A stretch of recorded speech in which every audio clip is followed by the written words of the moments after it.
safety of Secret Service protectees is not based on their political affiliation. And the bottom line is that under Director Chetles' leadership, we question whether anyone is safe. Not President Biden, not the First Lady, not the White House, and certainly not the presidential candidates. The July 13th assassination attempt is one of the darkest days in American political history. It represents the ugliest parts of what American politics has become: hatred of each other and a dangerous turn to extremism. Before we were Republicans or Democrats, we are Americans. If we place our political affiliations above our duty and love of country, we cannot maintain a country. We must ensure our republic is strong, and our republic cannot be strong when our leadership, our elections, our institutions, and our candidates are threatened by extremism and violence. Today, Director Chetles will answer questions about why she deserves to continue to play a critical role in preserving this country's safety and, at the very least, what led to the catastrophic, deadly events on July 13th in Butler, Pennsylvania. Again, I do not believe Director Chetles deserves to maintain her position as head of the Secret Service, but members of the American people will make their own decisions based on her answers today. I urge Director Chetles to be transparent and forthcoming in her testimony today. Americans deserve this. We have a duty to find out how this happened and to ensure it never happens again. I now yield to Ranking Member Radke for his opening statement. Thank you kindly, Chairman Comer. Elijah Cummings, whose beautiful visage looks down upon us, taught us that the way to find common ground in a crisis is to look for the higher ground. And last week, Chairman Comer and I came together to reach for that higher ground. We made a joint statement condemning the assassination attempt against former President Trump as a great assault on our democracy. As we wrote, "We are united in condemning all political violence." I join the good chairman in expressing condolences to the family of Corey Comparatori and in sending healing wishes to the wounded victims also of this atrocious act of violence. Some are calling it a miracle that former President Trump escaped this AR-15 attack, unlike so many thousands of our fellow citizens who have been killed or seriously wounded in other AR-15 shootings. Whether this miracle is of divine providence or of an adventitious nature will be up to each of us to ponder, but our job in Congress is not simply to marvel at miracles or count on good luck, but to act as public policy legislators to do whatever we can to prevent future political violence, attempted assassinations, and mass shootings. The chairman and I are thus determined to get to the bottom of the stunning security failures that enabled this 20-year-old lone gunman who borrowed his father's AR-15 to perpetrate a mass shooting and assassination attempt at an event protected by the Secret Service as well as state and local police. We'll ask hard questions of Director Chetles today in order to identify and understand the shocking security failures that occurred and to help transform the operations of the Secret Service to prevent anything like this from happening again. But we can't let ourselves off the hook either, dear colleagues. What happened in Butler, Pennsylvania was a double failure: the failure by the Secret Service to properly protect former President Trump and the failure of Congress to properly protect our people from criminal gun violence. We must therefore also ask hard questions about whether our laws are making it too easy for potential assassins to obtain firearms generally and the AR-15 specifically. Mr. Comparatori, former President Trump, and the other rally attendees wounded in Butler are now members of a club no one wants to belong to, the thousands of people who have fallen victim to mass shootings. Last year, we had 655 mass shootings in America, defined as 4 or more people being shot or killed in a single event, not including the shooter. 712 people died and nearly 2,700 people wounded in these attacks in 2023. Mass shootings are commonplace. Rallies and constituent meetings in our elementary schools, middle schools, in churches, synagogues, and mosques, in movie theaters and parades, in nightclubs and grocery stores, in concerts, and on street corners. Here are the worst mass shootings in the last 11 or 12 years. The list is a grim reminder of the horrific damage and death wrought by assault weapons and the AR-15 in particular, that have taken the lives of our children, parents, colleagues, and neighbors. This is a very partial list. Mass shootings have become so frequent that we don't even hear about them anymore. Since the mass shooting in Butler, it's been like that in Chicago since I was a kid. What are you talking about? Additional mass shootings in America, 2 of which took place the same day that former President Trump was targeted. One of the mass shootings on that violent Saturday, July 13th. Bear with me, people. I'm going to get y'all together. A nightclub in Birmingham, Alabama, where 4 people were shot dead and 10 others wounded. This means, amazingly, that the Butler attack was not even the deadliest mass shooting to happen in America on that day. A weapon that can be used to commit a mass shooting at an event under the full protection of the Secret Service, together with dozens of state and local police, is obviously an intolerable threat to the rest of us who do not receive such protection, and obviously does not belong in our communities. It's time to pass universal background checks and build on this administration's work to ensure that we permanently close the loopholes in the Brady law for gun show purchases, online purchases, and private sales to prevent those weapons from getting into the hands of people we know to be a threat to others. What happened in Butler shows why even closing these loopholes, however, will not keep assault weapons out of the hands of potential assassins and mass murderers. Under federal law, and in the vast majority of states, even young people not old enough to buy a beer legally can legally purchase and own the AR-15 and carry it in public. The shooter in Butler used his father's AR-15.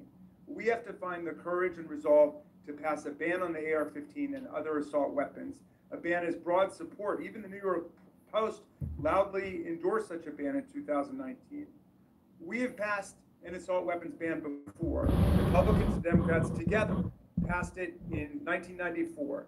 Alas, in 2004, we allowed the ban to expire. We know this weapons ban worked. One study found that in the decade that followed the ban's lapse, mass shootings went back up 183%, and deaths from mass shootings went up 239%. But even as we change the Secret Service and act to ban weapons of war like the AR-15, we still That's not a weapon of war. Our duty if we fail to denounce every instance of politically motivated violence in whatever form it takes. Republicans and Democrats again have come together to denounce this assassination attempt, just as we did the violent attempts on the lives of our colleagues, Representative Stephen Scalise. I want to make this clear. AR-15s are not military-style weapons at all. They are not military-style weapons. I want to make this clear again. AR does not stand for assault rifle. AR does not stand for assault rifle. It simply stands for Armalite. That's the name of the company that make those. AR-15s are not the leading cause of mass shootings at all. Handguns are the leading cause of all gun deaths. Police and the Metropolitan Police Department, and I commend them for acting to denounce that attack, just as Democrats moved swiftly to denounce the attack on Congressman Scalise. Political scientists tell us that authoritarian attacks on democratic institutions begin with political parties refusing to disavow or openly embracing political violence.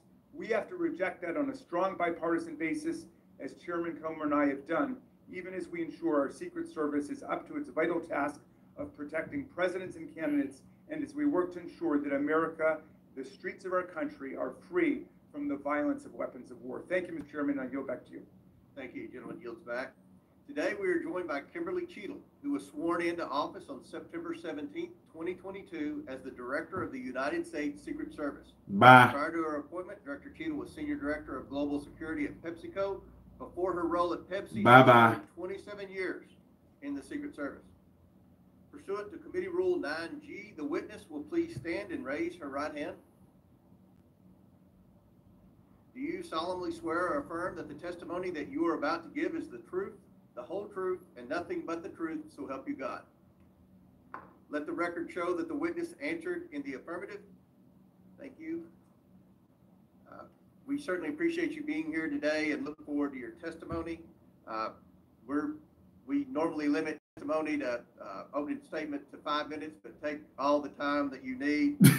Obviously, the rules that we will abide by when you're finished with your statement We will then turn to questions. Each member will have 5 minutes. And just a note to the members, I'm going to strictly adhere to the 5 minutes. Once 5 minutes is up, I will hit the gavel. If the director is in the process of answering a question, we'll certainly let her finish her answers, and then we will move on. We're going to have about 100% attendance here today, plus a few additional add-ons. So this will be a very lengthy hearing, and we want to make sure every member gets their 5 minutes uninterrupted to be able to ask these important questions in this very bipartisan hearing today. I now recognize Director Chetles for your opening statement. Thank you. Good morning, Chairman Comer, Ranking Member Raskin, and distinguished members of the committee. My name is Kimberly Chetles, and I am the Director of the United States Secret Service. I appreciate the opportunity to appear before you today. The assassination attempt of former President Donald Trump on July 15th is the most significant operational failure of the Secret Service in decades, and I am keeping him and his family in my thoughts. I would like to offer my sincerest condolences to the family of Corey Comparator, a former fire chief and a hero who was killed in this senseless shooting. I would also like to acknowledge those who were injured in Butler, David Dutch and James Copenhagen, and I wish them a speedy recovery. I would be remiss if I did not also extend my condolences on the passing of your colleague, Congresswoman Sheila Jackson Lee. Ms. Jackson Lee was always engaged in the oversight of the Secret Service, and her passing is a great loss to this body. The Secret Service's solemn mission is to protect our nation's leaders. On July 13th, we failed. As a director of the United States Secret Service, I take full responsibility for any security lapse of our agency. We are fully cooperating with ongoing investigations. We must learn what happened, and I will move heaven and earth to ensure that an incident like July 13th does not happen again. How, when you resign? Let me state unequivocally, nothing I have said should be interpreted to place blame for this failure on our federal, state, or local law enforcement partners who supported the Secret Service in Butler. We could not do our job without them.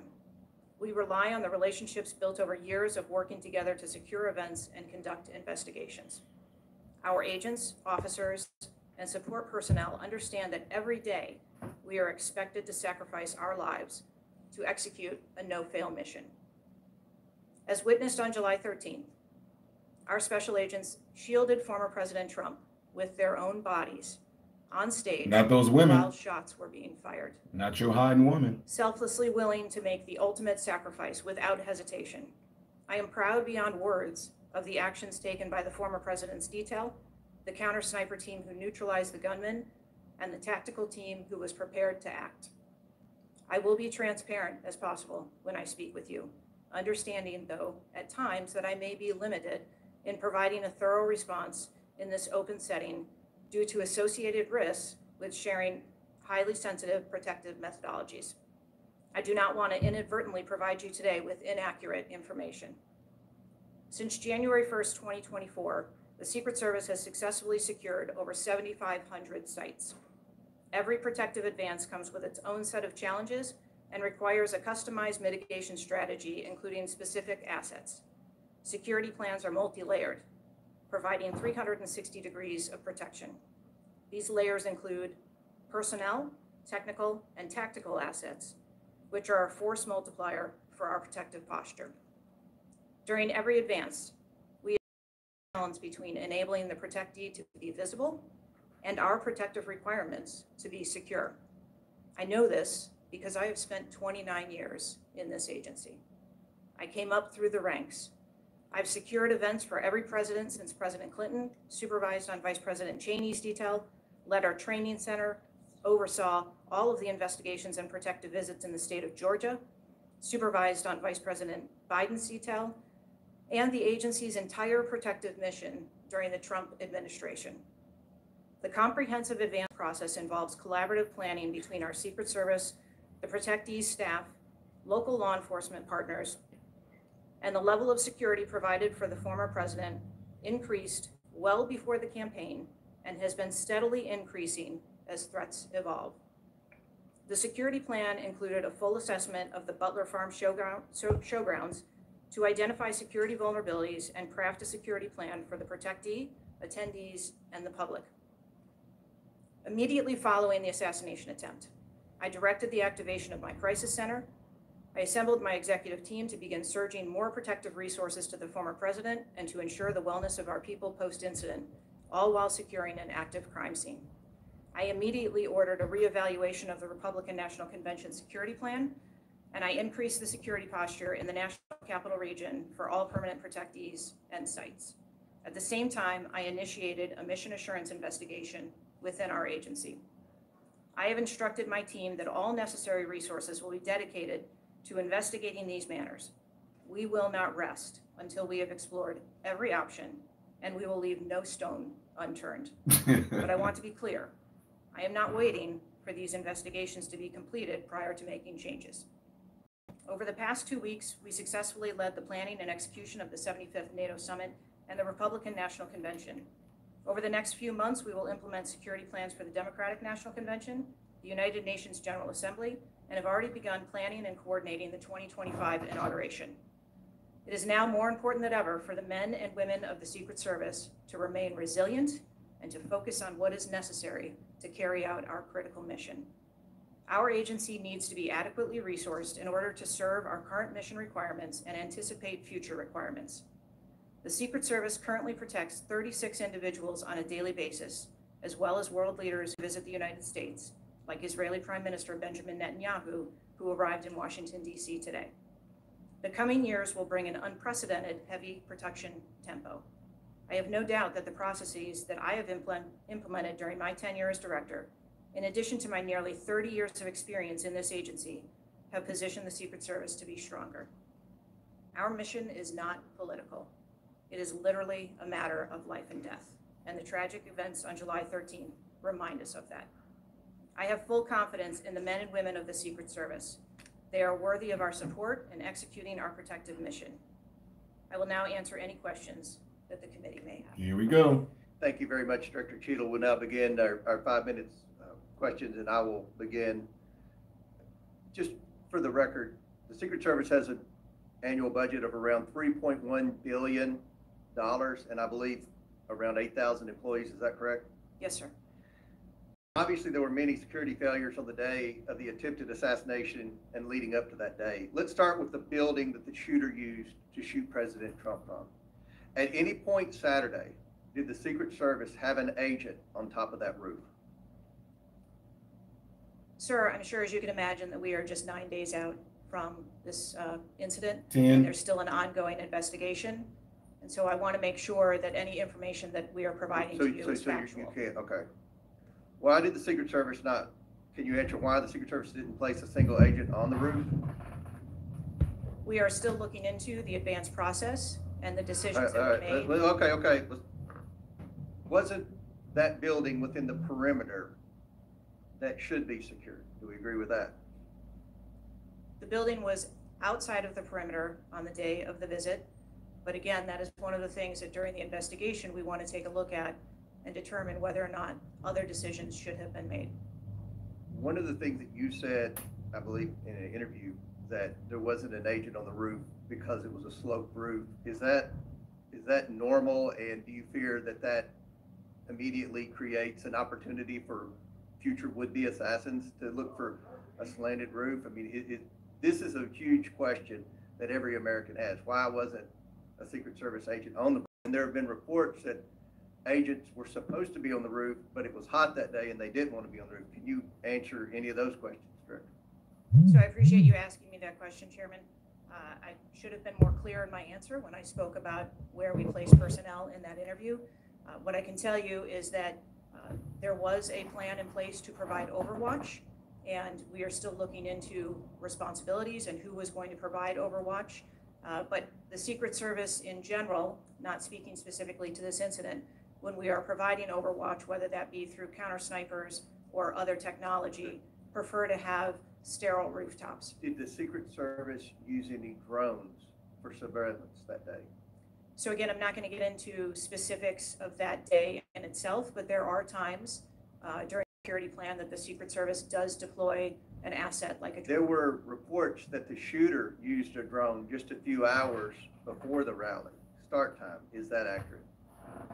I have heard those same reports, and again, am waiting for the report. Do you know, if you can't answer the question, but can you answer this? Do you know? I'm not asking yes or no, but do you know if the shooter used a drone before the shooting? That information has been passed to us from the FBI. How many Secret Service agents were assigned to President Trump on the day of the rally? Again, I'm not going to get into the specifics of the numbers of personnel that we had there, but we feel that there was a sufficient number of agents assigned. There are reports that several agents assigned to the rally on July 13th were temporary agents not normally assigned to President Trump. Is that accurate? What I can tell you is that the agents that were assigned to former President Trump are Secret Service agents that provide close protection to him, and that was what was actual on that day. How many temporary agents were there that day? Hey, it's JD Vance. Quite frequently, sir, during campaign events, the Secret Service utilizes agents from HSI or the Department of Homeland Security. You don't know how many? Supplement you can't answer. our plan. Had the investigators reconstructed the shooter's precise movements over the past days, weeks, and months? So, But again, we need to have confidence that if the FBI is leading this investigation, that they're leading a credible investigation, because there's some of us sitting up here today that don't have a lot of confidence in the FBI. So I will repeat the question. Have the investigators reconstructed the shooter's precise moments over the past days, weeks, and months? I understand your question, Chairman, and I share your concerns about wanting to make sure that we have factual information. The FBI is conducting a criminal investigation. The Secret Service is conducting an internal investigation. There are a number of OIG investigations, and there is the external investigation the President Last question for me. Before July 13th, had the Trump detail requested additional resources? What I can tell you is that for the event on July 13th, the details that were the assets that were requested for that day were given. My time has expired. Chair now recognizes ranking member asking for 5 minutes. Thank you, Mr. Chairman. It's been reported that before former President Trump got up on the stage at around 6 p.m.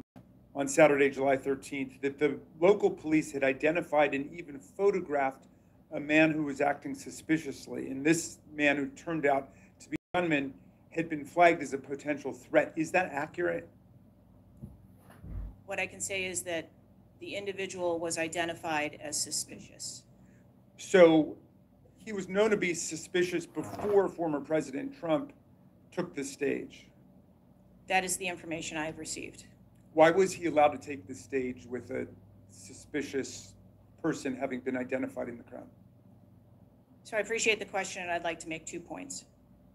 If the detail had been passed information that there was a threat, the detail would never have brought the former president out onto stage. That is what we do, and that is who we are. We are charged with protecting all of our protectees. So you distinguish between someone who is suspicious and someone who's threatening, is that right? We do. There are a number of times at protective events where suspicious people are identified, and those individuals have to be investigated and determined what is it that identifies that person as suspicious. So did you deny a request for additional resources that had been made by the Trump campaign? There were no assets denied for that event in Butler on the 13th. I see. So you're saying there were requests made for additional assistance for other specific events rather than for the campaign as a whole. Is that right? I'm sorry, I'm not understanding. Well, you seem to say that there were not additional resources requested for that event. And forgive me for being unfamiliar with this. Is it requested event by event, or is it requested just in general for the campaign? So if I can explain the advanced process, when an event or a venue is identified by, in this case, campaign staff, then the campaign staff works together with Secret Service agents who go out and conduct in advance. Generally, that is a 5-day time period where those discussions are had about what the perimeter is going to look like, what of the event is, what the venue is, and then from there, there is a request made to mitigate potential risk and threat. And I'm saying that on that day, the requests that were pushed forward were granted. So the Secret Service did not know that the gunman actually had a weapon before President Trump was allowed to get up on the stage? To the best of our knowledge and the facts that we have at this point, that is correct. So can you answer this question, which I think is on the mind of most Americans thinking about this? How can a 20-year-old with his father's AR-15 assault weapon climb onto a roof with a direct 150-yard line of sight to the speaker's podium without the Secret Service or local police stopping him? So again, sir, I will say we are 9 days out from this event, and I would like to know those answers as well, which is why we are going through these investigations to be able to determine that fully. Okay, it's been reported that the shooter was not carrying a driver's license or any form of identification. They had no idea who he was, but then he was quickly identified, I think within 30 minutes, by using the serial number on the AR-15 under a tracing system that is now controversial. Some people say we should get rid of it. Some people want to keep it. But is that right, that the serial number was the key information which led to the identification of the shooter? That is my understanding, sir, yes. Okay. If an American citizen were just to stop you and say, Director Chetles, we support your work to the tune of billions of dollars and thousands of employees, what went wrong? What would you say? Again, knowing that we're 9 days out, I would say, as I have said from the very outset, I accept responsibility for this tragedy. We are going to look into how this happened, and we are going to take corrective action to ensure that it never happens again.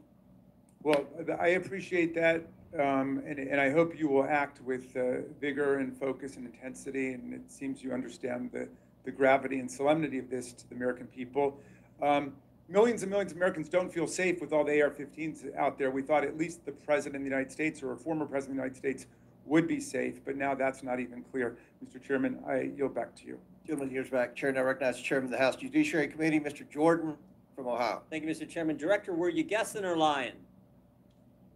Day after President Trump is shot, Secret Service spokesman Anthony Guglielmi said, quote, "The assertion that a member of the former president's security team requested additional security resources that the U.S. Secret Service or the Department of Homeland Security rebuffed is absolutely false." The next day, Secretary Mayorkas said, "That is an unequivocally false assertion. We had not received any request for additional security measures that were rebuffed." But 5 days later, the Washington Post said this: "Top officials repeatedly rejected requests from Donald Trump's security detail for more personnel." The next day, the New York Times said this: "Mr. Guglielmi acknowledged that the Secret Service had turned down some requests for additional federal security assets for Mr. Trump's detail." So which is it? Because both statements can't be true. Were you guessing or lying when you said you didn't turn down requests from President Trump's detail? Neither, sir, and I appreciate the question. Well, what were you doing? Because those statements don't jive. So what I can tell you is that for the event in Butler, there were no requests that were denied. As far as requests... Well, maybe they got tired of asking. Maybe you turned them down so darn much, they said, not worth asking. How many times did you turn them down ahead of that? I think that it is important to distinguish between what some people may view as a denial of an asset or a request. Well, is Mr. Guglielmi your spokesperson? He said he acknowledged the Secret Service had turned down some requests. I'm asking how many? A denial of a request does not equal a vulnerability. Well, tell me what it is. There are a number of ways that threats and risks can be mitigated with a number of different assets, whether that be through personnel, whether that be through technology, or other resources. Well, tell the committee which it was. They asked for additional help in some form or another. You told them no. How many times did you tell them no, and what did you tell them no to? Again, I cannot speak to specific incidents, but I can tell you in general terms, the Secret Service is judicious with their resources based on. What does some requests mean? How many times? Some indicate requests is plural. So more than once they asked for additional help and you turned them down. What they asked for and how many times you turned them down? Pretty basic questions. So again, without having all of the details in front of me, sir, what I can tell you is that there are times. You didn't get briefed on how many times you turned down the Trump detail when they asked for additional help? I'm sorry. You didn't get briefed on that before you came to this hearing, knowing you were going to get asked that question? What I can tell you is that in generic terms, when details make a request, there are times that there are alternate ways to cover off on that threat or that risk. But that's not what he said. He said they were denied certain requests, some requests. This is your spokesperson, not me talking. And what a change from absolutely false, unequivocally false. Oh, by the way, there were some times where we didn't give them what they wanted. That's a huge change in 5 days. And the fact that you can't answer how many times you did that, that's pretty darn frustrating, not just for me, but for the country. I hear your frustration. Let me ask you this. Were any of those requests denied to President Trump's detail after you knew about the Iranian threat? What I can tell you, again, I don't know the specifics, is that there are times when we can fill a request. It doesn't necessarily have to be with a Secret Service asset or resource. We can fill that request with locally available assets. You spoke to anyone at the White House since July 13th? Yes, I have. Who'd you talk to? I have briefed the president and the vice president. Talked to the First Lady? No, I have not. Talked to the White House staff? Anyone in White House communications? No, I have not. Have you talked to the counter sniper who took the shot that took out the bad guy? Yes, I have. And can you tell us about that conversation? I would not want to reveal conversations that I've had with my employees. But that's exactly the kind of information the American people want to know. American people who pay your salary. I understand this is an ongoing investigation. And who's all doing the investigating at Secret Service? I know the Inspector General, but is there also an internal investigation in addition to the Inspector General? We are conducting a mission assurance investigation internally, yes. You know what it looks like, Director? It looks like you won't answer some pretty basic questions. It looks like you got a 9% raise and you cut corners when it came to protecting one of the most important individuals, most well-known individuals on the president. Looks like you guys were cutting corners. That's what it looks like. Wow. Is that true? I'm here today because I want to answer questions, but I also want to be cautious. You might want to, but you haven't. I don't think you've answered one question from the chairman, the ranking member, or me. Well, we got a lot of other people asking. We'll see if your record improves, but right now you haven't answered, I don't think, any questions. I yield back. Gentleman yields back. Chair now recognizes Ms. Norton from Washington, D.C. Thank you, Mr. Chairman. In the summer of 1963, as a law student, I traveled to the South to work in the civil rights movement. When I arrived in Jackson, Mississippi, I was met by a civil rights activist who showed me around town and tried to convince me to work in Jackson that summer. I recall talking with him and his wife about the raw atmosphere in Jackson. Later that day, he took me to the bus station for my trip to my assignment. That night, he was assassinated outside his home. His name was Medgar Evers. I condemn the political violence. It is a threat to democracy. I want to discuss one of the roots of political violence, guns. For years, Republicans, including a member of this committee, have introduced legislation and amendments to repeal or block the District of Columbia gun violence protection laws, including its bans on assault weapons and large capacity magazines. The shooter at the Trump rally used the mass shooter's gun of choice, an assault weapon, specifically an AR-15 Here we go. style rifle, and presumably a large capacity magazine, which is designed in DC as a magazine that can hold more than 10 bullets. There's also a handgun that can do that. He does not recognize concealed carry permits issued by other jurisdictions, but it does issue concealed carry permits, both residents and non-residents. However, DC imposes a number of requirements on concealed carry applicants, including suitability, such as not having exhibited a propensity for violence or instability. Moreover, DC residents restricts where the guns can be carried. such as a political demonstration near the White House and Naval Observatory or near people under Secret Service protection, provided the permit holder has been given notice. This week, the House is expected to consider the fiscal year 2025 Financial Services and General Government Appropriations Bill. This Republican drafted bill would allow an individual with a permit to carry a concealed handgun issued by a state or territory, a concealed handgun in DC, regardless of that jurisdiction's permit requirements. A Republican has filed an amendment to that provision to allow such an individual to carry a magazine of any size with that handgun. In short, the pending bill and amendment would allow any person with a carry permit issued by another jurisdiction to carry a concealed handgun with a magazine of any size in any location in the district. Actually, I'm going to take a pause right now because all this is just theatricals for this woman to try to push the gun bullcrap. They're just using this opportunity to push the gun bullcrap. Anyway, if we really want to go by our Constitution, we should be able to carry our own arms across any state line. That just became a thing that they just kind of push into legislation. But according to the Constitution, there shouldn't be any place that we shouldn't be able to carry our guns. And I'm going to tell you another thing as well. An AR-15 is not a military-style weapon at all.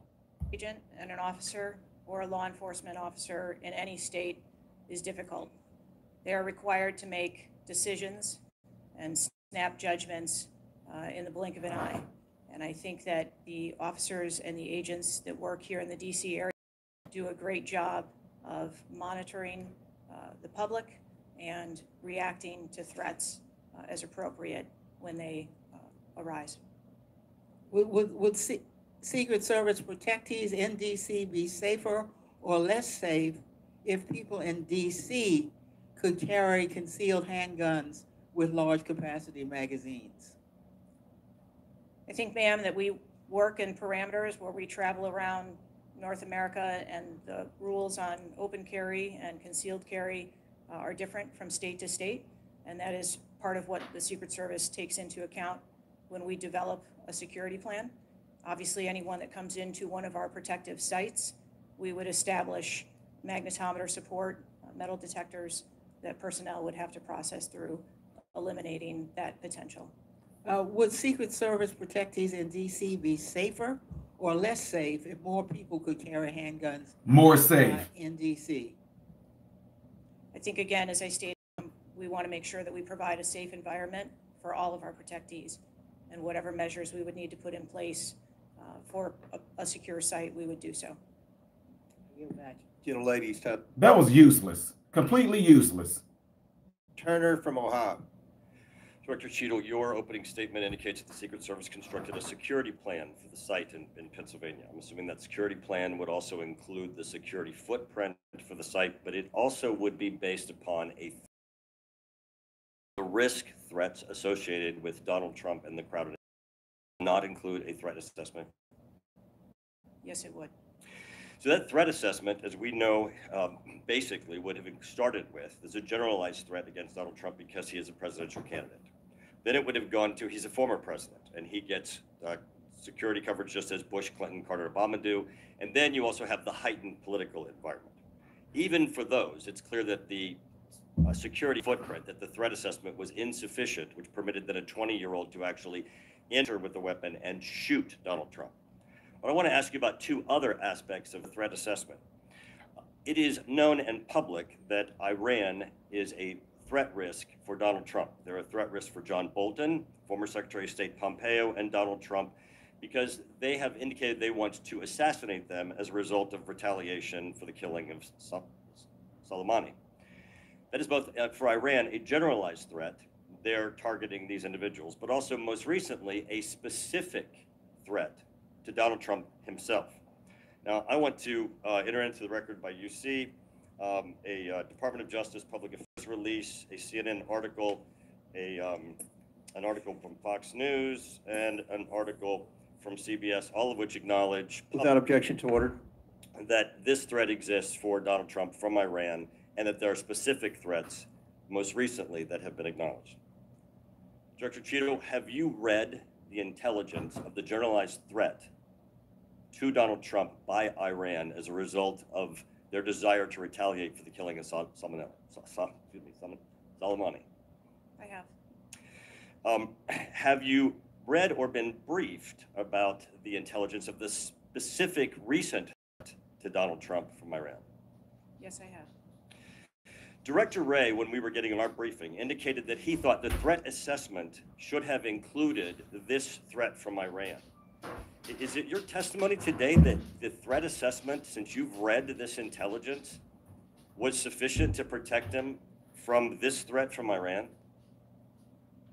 My testimony today is that the information that we had at the time was known. Was it sufficient? Director Cheadle, was it sufficient for the Iranian threat that you said you have read the intelligence briefings for? That information was passed to. Well, I'm not asking the bureaucratic issue of who did it get passed around to. Director Cheadle, was it sufficient for the specific and generalized threat to Donald Trump's life from Iran? Yes, I do believe it was. Director Cheadle, is an Iranian assassin more capable than a 20-year-old? Sir, I think we've acknowledged that there was gaps and a failure that day. When I raised this issue with Director Wray, he was incensed. He was shocked that the threat assessment of Iran did not seem to be, as we and I discussed, baked in to your security footprint and your threat assessment. And he went on to say that the generalized threat that he has told the whole country that we are under from a potential terrorist threat, he has said we're under the highest threat level since 9/11, that the lights are flashing red. And he has specifically indicated that people have crossed the southern border as a result of the Biden administration's policy, and that there are in our country today terrorists and individuals who are affiliated with terrorist groups and organizations. That would be a heightened threat environment, Director Cheadle, would it not? Yes. In his public statements, he has said he is making these statements because he wants people to take them into consideration in threat assessments, specifically. Now, that would be a threat not just to Donald Trump, but it would also be a threat to the crowd there, wouldn't it? Yes. Are ISIS terrorists and Al-Qaeda terrorists and international groups and terrorists more capable than a 20-year-old in pulling off their mass shooting or an assassination of Donald Trump? Sir, again, there was clearly a breakdown and a failure that day. Have you read the intelligence of the terrorists that are currently in the United States that Director Wray speaks, and those individuals that are here that are affiliated with terrorist groups and organizations that are in the process, as Director Wray said, of representing a significant threat of a terrorist attack occurring in the United States? I have read reports that apply specifically to the Secret Service's mission.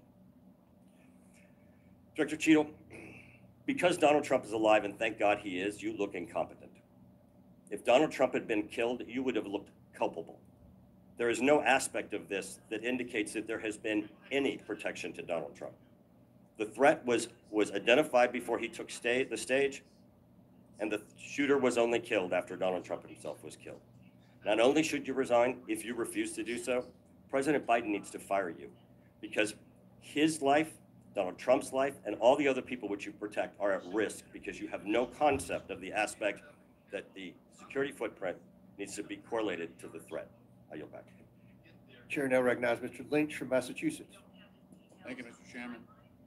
Director Cheadle, there were multiple security failures at the former president's rally in Butler, Pennsylvania. First of all, there was the failure to isolate the podium from exposure to direct fire. Do we know who made that decision to allow that rooftop to remain at? Whoa, what happened? Had anybody or the deputies that were also provided the local guys? I would be remiss at this point to say I knew an exact listing of everything. Okay, now they're talking to the police officers now, folks. Did you so they expect us switched. to have somebody there?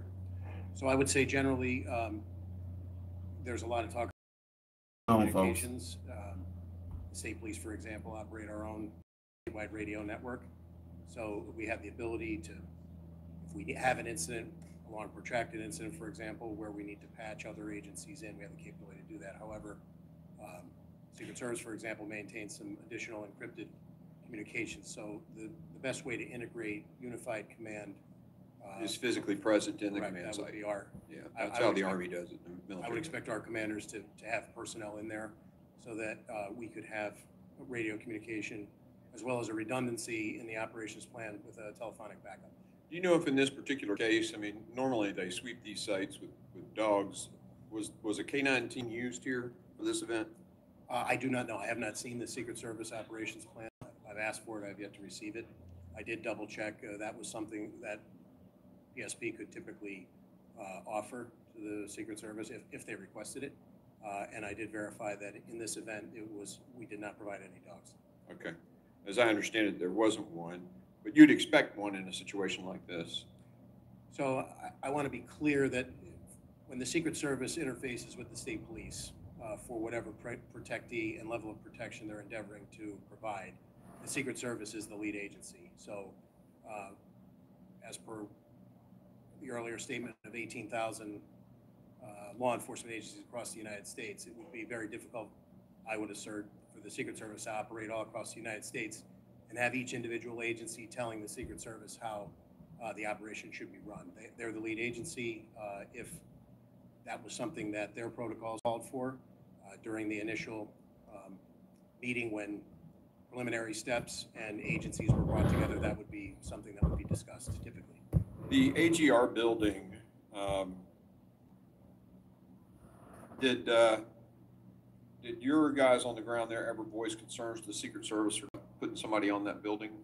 So I suppose the best sequence of events that I can give you is that PSP was notified by email on July 5th about this event. There was an initial planning meeting where we had commanders present on Monday, July 8th. So over Tuesday the 9th and Wednesday the 10th, those commanders that we designated, basically our orders are from front office, my team on down. You know, we work collaboratively with the Secret Service, collaborate, give them what we can. The final walkthrough occurred on the 11th. Present at that meeting were the two commanders that were tasked with both staffing the security checkpoints on the interior of the secure perimeter, as well as the commander who was going to be in charge of the motorcade. But in addition to that, a PSP area commander was on that walkthrough, holding the rank of major. Could you share a little bit of insight? I appreciate the timeline, but could you share a little bit, because I only have about a minute. I apologize. Yeah, the specific to the AGR building. So on that walkthrough, our area commander asked specifically who was responsible for the AGR building, and we were told that Butler ESU was responsible for that area by several Secret Service agents on that walkthrough. Okay. All right. One last quick question. Real quick, I mean, I'll let you comment about it. The slope of the roof, would that have prevented a sniper from being up there? I don't believe so, sir. Okay, thank you. I yield. I now recognize the ranking member for his 5 minutes of question. Thank you very much. Commissioner Parrish, you talked about your tenure with the Pennsylvania State Police. Have you worked other events where a presidential candidate or the president has come to Pennsylvania? Yes, I have, sir. So this would not have been an unusual occurrence to participate. I ran the numbers. We typically do about 20 missions a year, the low 20s a year in a regular year. We're already in the low 20s this year being an election year. So our commanders in the field who face with the Secret Service to plan and provide support are on a routine basis. I wouldn't say an everyday occurrence, but a fairly routine basis. Okay. So can you walk us through the Pennsylvania State Police's interaction with the Secret Service? You kind of started off giving us on the point of contact that an occurrence was about to happen, was there anything particular about the Butler, Pennsylvania event that stands out as regular, irregular, or anything? I would say, not to my knowledge, based on our discussions with our commanders who planned it, it progressed along a normal timeline. They attempted to give the Secret Service, and I believe provided the Secret Service with everything they were requesting. So your role on that day, in terms of the state police, was what? So I would classify it as in a support role, and the two main areas of responsibility for the state troopers that were assigned that day were those participating in the motorcade to get former President Trump from his point of landing to the venue in Butler County and back, with several other additional entities that were requested by the Secret Service. And then on site, we had to staff security posts that were determined by the Secret Service. All of those posts were inside of the secure perimeter of the Butler County Farm show. I guess I was one of those individuals who traveled to Butler. Just for my information, have you had any interaction with the FBI or anything as they look into the investigation as to what you or your men observed on that day? Yes, we're conducting an investigation largely in concert with and parallel to the Bureau, because the actions of crooks have federal legal implications and state law implications. Okay, thank you. President Yost, in your comments, you talked about the need for communication. You talked about FirstNet. And so we have federal, state, and local law enforcement at an event like what we're talking about in Butler. But in our conversation with some of the locals, not state police, but the sheriff's department and the chief of police in Butler yesterday, those individuals did not have communication with actually state police or Secret Service.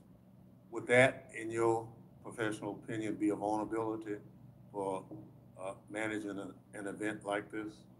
Well, I think we can go back to 9/11 when we identified at that time that the interoperability of different agencies to be able to communicate really was a hindrance.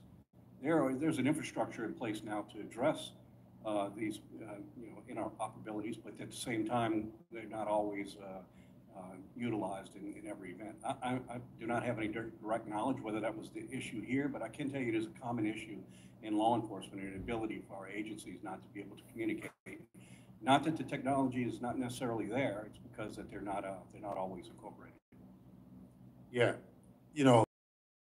legislation mandating obviously FirstNet ability, and we tied funding to make sure that happens. But here we are looking at this situation, and we picked up some valuable information that we're still not where we need to be on that. I would think that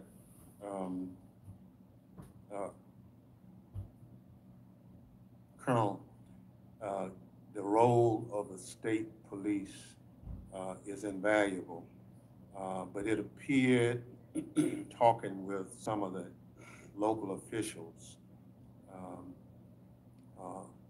as you say, it's just, you're not primary, you're kind of secondary in that role, that we need to somehow, as a committee, look at how do we enhance the overall mission so that we have no gaps.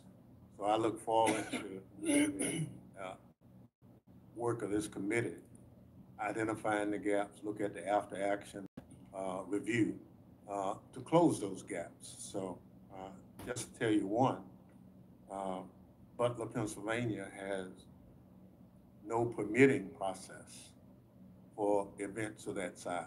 So you can announce it and hold it, and local government doesn't really have anything to do with it. And we were assured by local government that they would try to fix that. that they said we have to be more involved in events of this size, so that if this was not the best venue, then that permitting could have gotten engaged and suggested an alternate venue, those kind of things. So thank you very much. I yield back. The gentleman yields. I now recognize Chairman McCall for 5 minutes. Thank you, Mr. Chairman. And I want to thank you for the site visit that we had at Butler, Pennsylvania yesterday. It was very eye-opening, educational. I agree with the ranking member's comments in terms of, you know, after 9/11, after 9/11, connecting the dots in federal, state, and local, working together was the answer. I led a joint terrorism task force when I worked at the Department of Justice, and I also was involved in national security events, so I kind of know how these things operate. My question is to Colonel Paris. It's standard practice that the lead federal agency will come in and meet with the state and locals regarding the security plan before the event, prior to the event. Sir, did you participate or did your department participate in that? So I did not participate. As I stated earlier, there were two commanders dedicated to those two primary roles, the motorcade and the staffing of the posts on site within the secure perimeter, as well as a state police area commander. So just as a way of background, our area commander that covers multiple troops in that area of the state out of nearly 5,000 troopers. There were only 4 area commanders on the 11th. And were your troopers assigned inside the perimeter? Inside. And was the outside within the? There were 2 on the operations plan. There were 2 that were assigned road, which would primarily, as the name implies, out of this perimeter on roadways, responding to incidents that Into we're was a clear eyes on, clear shot of the president. A tree blocked the service's view. This kid did some investigation. He had a drone out there days prior, an aerial surveillance of premise. The position for Secret Service. Are you aware of any presence of Secret Service in this tower? I was not. And you're aware of what I'm talking about? I am familiar. I physically flew out there on Saturday the 15th. It was still very much an active crime scene, so I did not walk the routes, but I did. On the adjacent building, for that as well, where I think the local police were positioned, there were 3 windows. The first one had a plain view of where the sniper would be. However, they were stationed in the second and third windows. Are you familiar with this at all? I am not, from the standpoint that I have not seen the Secret Service's operations plan, and for them to assign or to, right. According to they were apparently counter snipers. Do you know if they should have been assigned to the rooftop? I would defer to there are many ways that you can cover, obviously positioning people on the rooftop. Never been allowed. And I don't know how he did until the law officer crawls on top of the roof and looks at him and he points his AR-15 at him. My question to you is, what was the communication like that day? To identify, hey, this is not a local police officer. This is, in fact, an unidentified individual on the rooftop. That communicated to the Secret Service. So my belief, as I sit here today, is that we did have integrated communications from members that were inside of the Secret Service command post. Completely deferential to the ongoing nature of the investigation. I have an understanding of a sequence of events, but I would like to draw a distinction between a sequence of events. Meaning, so my theory is that they thought maybe he was an officer, but then they find out he's not. The thing I find interesting is that the counter sniper Secret Service, within seconds of the shots on the president, kills the suspect. That tells me he had him in his sights. Maybe he was not aware of who the individual was not identified. But I know within seconds after the shots were fired at the president, the threat was eliminated. And, you know, lastly, I just want to end with this. this was actually astonishing, and I want to get your confirmation. He had a detonation device with him, and 2 of his bombs were located in his car that was parked on the other side of the perimeter. Seems to me a good theory would be that he was going to kill the president and then detonate his car, causing a diversion, and then escape from the crime scene. Are you aware of any of this? I am aware of the presence of the device on his person. We were aware of that very early on, and that was a serious tactical consideration in the hours in the immediate aftermath as we worked that crime scene. But to your point about his ultimate theory or what his ultimate motivation was, that remains under investigation. And he had a rangefinder on him as well. That's a big red flag. I yield back. Gentleman yields. I now recognize the gentleman from California, Mr. Swalwell, for 5 minutes of question. Make sure you guys hit the thumbs up button. If you're here seeing this screen, make sure you hit the thumbs up. If you're using your phone, you might have to click the 3 dots off to the right side. Please make sure you hit that thumbs up. I really appreciate it. The answer, not on a certain day in January and not on a day in July. I remember I was 12 years old and my dad was on the way to school on a cold day in January. My dad, who was a cop, stopped me as I was about to leave, and he wanted me to watch the television. His guy had just lost a presidential election, and some young kid from Arkansas was about to be sworn in as the new president of the United States. My dad was burned. He really liked George Bush. He did not like Bill Clinton. But he told me to stop and watch the television coverage of the inauguration, because he said, look at that, son. He said, that's what makes us so special. My guy lost, this guy's getting sworn in, and not a shot has been fired. That's what makes us different. Violence has never been the answer. It's despicable that somebody thought they could take a shot at the former president and change the course of history. We don't know much about the political beliefs of this individual. We know he was a 20-year-old male, registered Republican, gun enthusiast, also had researched the DNC, also had researched President Biden, also had researched leader Hakeem Jeffries. We don't know what led this madman to try and kill the former president, but it's despicable.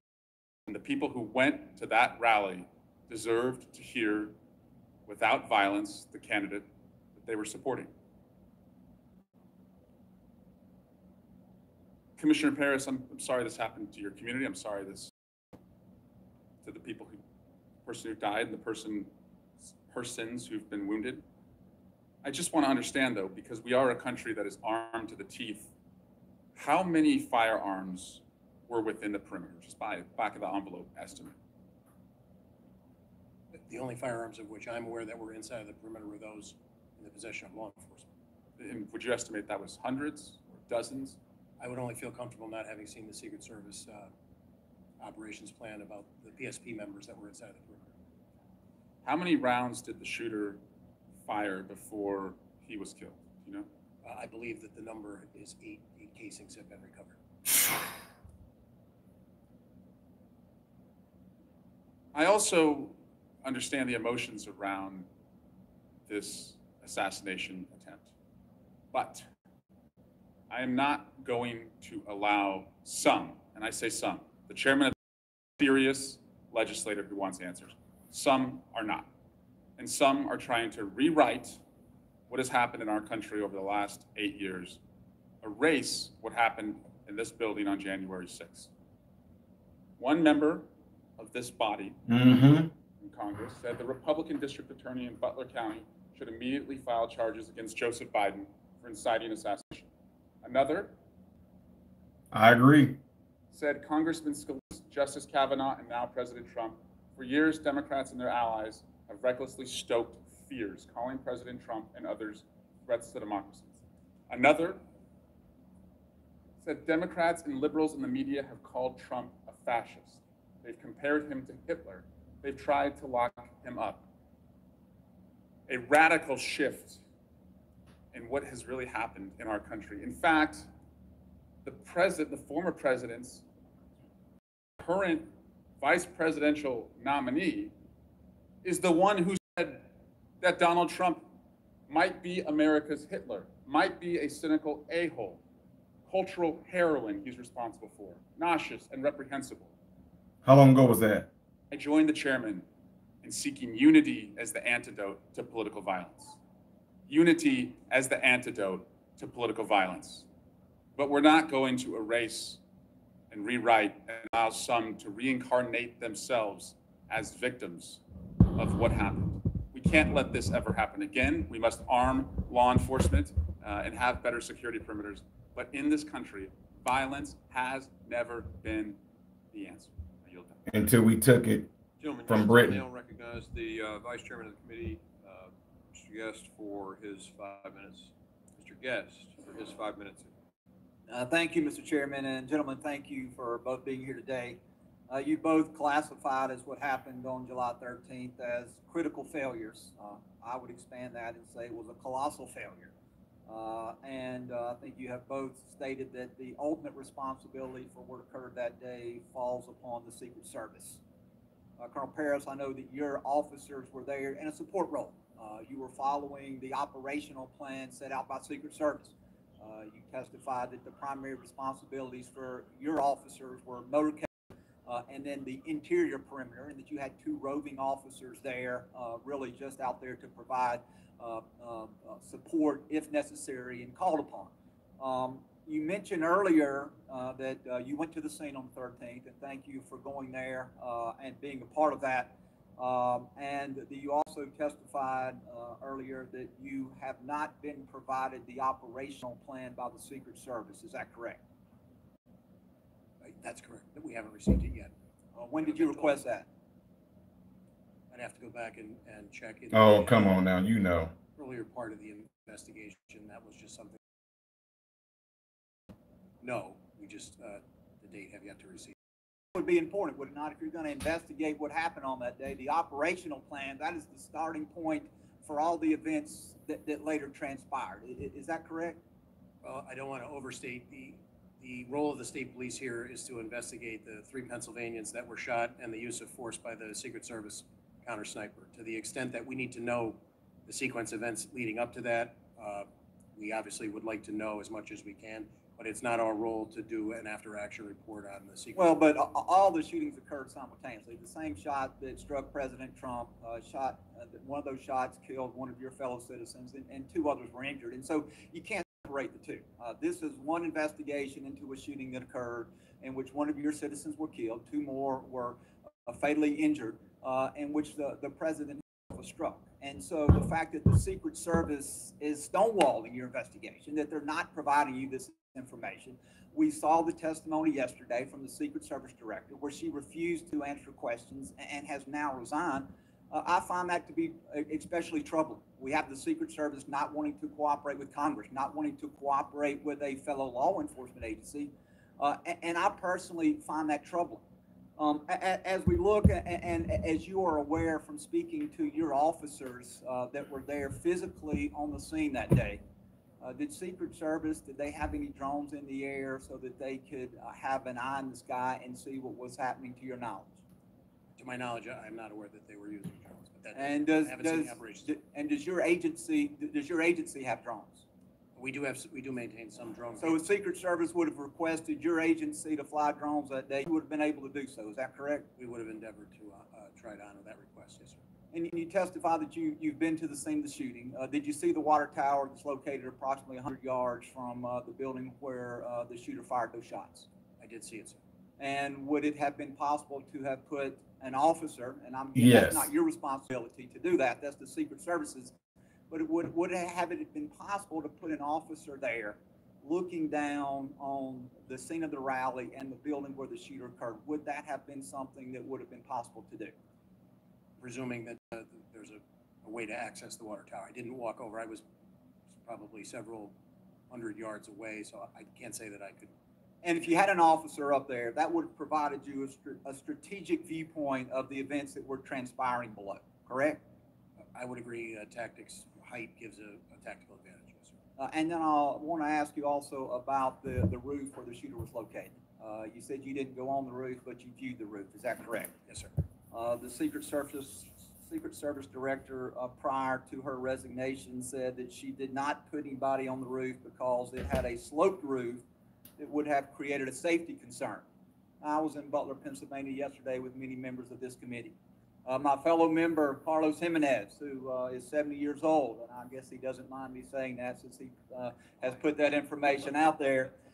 There's video of him easily traversing the roof, walking across the roof, and even though he is some 50 years older than the shooter. And so my question is, do you agree with the assessment of the former Secret Service director that the roof was so sloped that it created safety concerns? I can't agree with that statement, sir. All right, thank you very much. I'm out of time and I yield back. Gentleman yields. I now recognize Mr. Correa for 5 minutes of questioning. Thank you, Mr. Chairman, and I want to thank you and the ranking member for putting together the trip to Butler yesterday. Good eye-opening trip. And Colonel Paris, thank you for hosting us out there. I certainly hope that the Secret Service does cooperate with us in our investigation as to what went wrong. Secret Service has to be 100% correct all the time. There's small force, 2,300 plus maybe 1,300. So you local, state, local police officers are the force multiplier. And to hear you say that miscommunication was an element here is unacceptable. We talked earlier to the fact that FirstNet was put together post 9/11, a little bit over 20 years ago. And to hear that we still don't have the technology for people on the ground to talk with each other is of concern. That's bull crap. It's even a greater concern to me when I was taking a tour of that farm in Butler, Pennsylvania yesterday. I had local law enforcement officers, local electeds coming to me, whispering to me, there's more here to the story.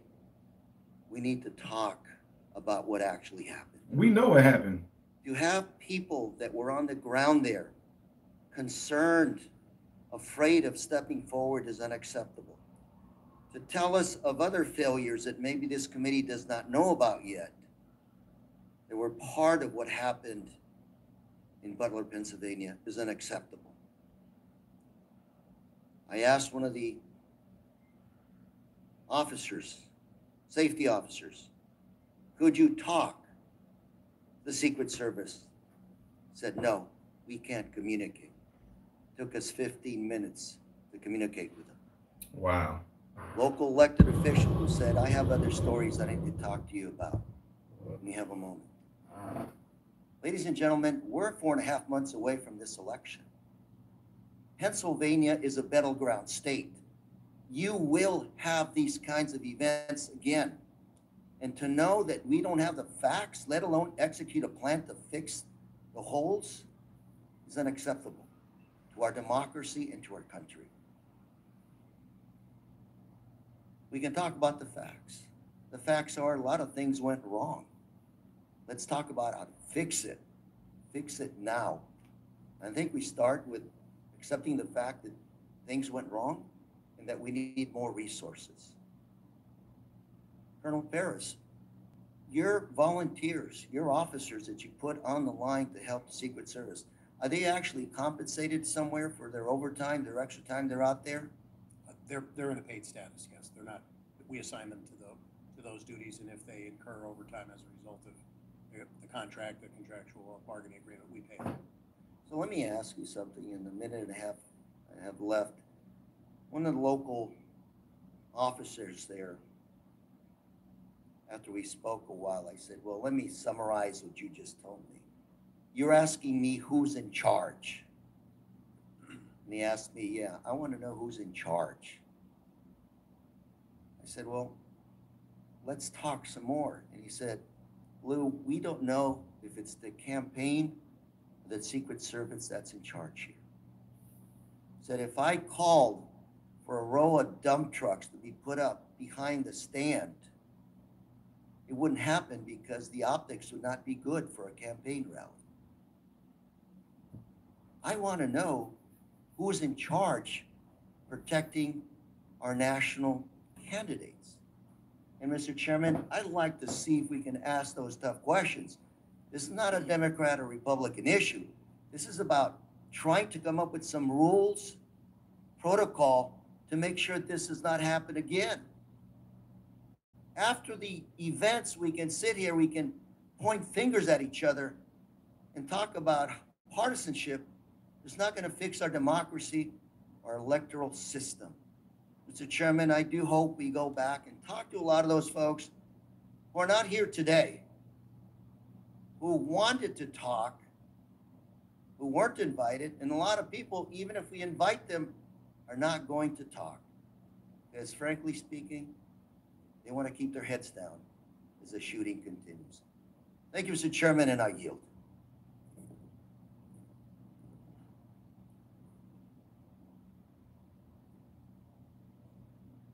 Gentleman yields. I now recognize Mr. Bishop for 5 minutes. Thank you, Mr. Chairman. Colonel Paris, are you aware whether any law enforcement officer or officers was or were posted in the second floor window of the AGR building? I am aware, yes, sir. And what is the answer? To my knowledge, there were 2 posted there from Butler ESU. And you said Butler ESU. What does the acronym ESU stand for? Emergency Services Unit. It's a team that's comprised of multiple agencies that pool resources on a county or several county basis in order to enhance capabilities and training and be able to respond. Basically, a mutual aid agreement, is my understanding. Is it sort of like a SWAT team? They are trained in SWAT tactics, to my knowledge. So there, how many ESU officers were posted to that second floor window? So I am aware that 2 were in the building, but again, I have not seen the Secret Service operations plan. Do you know, well, you say in the building, were they in a window, scene? From briefings that I have been given, I was told they were in a window, yes, sir. Did they remain on post? I was told that at a certain point, they began searching along with other local officers in the immediacy after crooks had been identified as suspicious by them. My understanding is that they identified crooks for not matriculating. To my knowledge, crooks never made it through the secure perimeter into the venue space itself. He was identified by those members as suspicious in part because of that. And then at some point, he produced the rangefinder, which heightened that suspicion. So Representative Crane took a video on site yesterday. I'd like staff to put that up. It's just very short. There's a few seconds. They can do that. I showed this yesterday on my channel. Correctly, this is from the second story window of the AGR building. You can see that window comes out from the sash and swings out to the right. There's an aerial photo right after Crooks was killed, where Crooks's body's on the roof, and that window was open. Was it from this vantage point that those ESU officers spotted Crooks? I don't know that particular window, but my understanding is from a second story window is where he was initially spotted. So are you then saying that, to your knowledge, those ESU officers left the location where they could look out the window to go in search of this person? That is my understanding. Sometime before. No freaking way. Spotted on the ground and identified as someone suspicious. Until the shooting, they had left that post to go look for him. Is that what you're saying? My understanding is yes, along with other municipal officers. That is a complete setup. They were called away to allow that dude to go up there. Get the freaking heck out of here. Line minute by minute because we don't have that yet. Ladies and gentlemen, you are hearing a straight strategically evil planned assassination with all parties involved. Let me not say all, but definitely they were involved. They left that post to allow that boy to climb up there. Law enforcement were told they couldn't be responsible for securing the AGR building during the Trump rally. And of course, you've testified a moment ago, or earlier in this hearing, that it was your understanding from the meeting with the Secret Service on the site was that ESU was going to handle the AGR building. Which is it? Do you know? My understanding is what my initial answer was. Okay. You also, in response to Mr. McCall, you started to say something. You were saying that you did have integrated comms, and you were saying you were deferring to the ongoing investigation, but you have an understanding of the sequence, and then he cut you off and went on to another question. Do you know what you were about to say? Do you remember that? Just that we had members of PSP inside of the Secret Service command post, and we were maintaining communication with our people. Had ESU maintained position in that window overlooking the roof, isn't it true that they would have had a clean shot at at Mr. Crooks as he was ascending to his shooting position? I'm not prepared to say that because I don't know. Yes, they would have from that window. Yes, they would have. They were no longer in that room where they had been previously overlooking the building at the time he was ascending the roof. Is that correct? Could you repeat that question? The ESU officers were no longer in that room where they could look out the window and oversee the roof as that video shows. I believe they were actively searching along with additional municipal officers for Mr. Crooks. Thank you, Mr. Chairman. My time's expired. Gentleman yields. I now recognize. That is unbelievable. They left that window post right there where they could have had a clear shot at him, man. That's crazy. To discuss the attempted assassination of former President Donald Trump and its profound implications on our nation's political landscape. It is imperative that we recognize the growing threats to our homeland. The failure of the Secret Service to protect former President Donald Trump must be thoroughly investigated and addressed to ensure such an incident never happens again. It shouldn't have to because it wasn't supposed to happen. I know they're going to give you all these little debriefings in the beginning, so I'm sorry to interrupt, but they all are going to say the same thing in the beginning. Political violence is not accepted, yada, yada, peanut butter. But right now, ladies and gentlemen, we are hearing it with our own ears. This was a complete strategic, masterfully, evilly planned setup. A threat to our nation because one of our leaders were placed in harm's way. Secret Service has a principal role, and that is to provide protection for our party leaders, whether they're Republican, Democrat, or other. Rather, they are someone that we agree with or someone we disagree with. It's not a luxury. It's a necessity. It's an imperative. And while we all have lots of questions, it appears abundantly clear that the two of you, and while we appreciate you being here, own no responsibility to the breach. And I respect the fact that the questions that are coming to you are very difficult for you to answer because you have limited facts. But I do appreciate your presence. I appreciate your leadership. I appreciate what you do. And for all the men and women in uniform, we thank you for putting your lives on the line to protect us. I will ask this general question. If you were in charge, can you say what you might have done differently?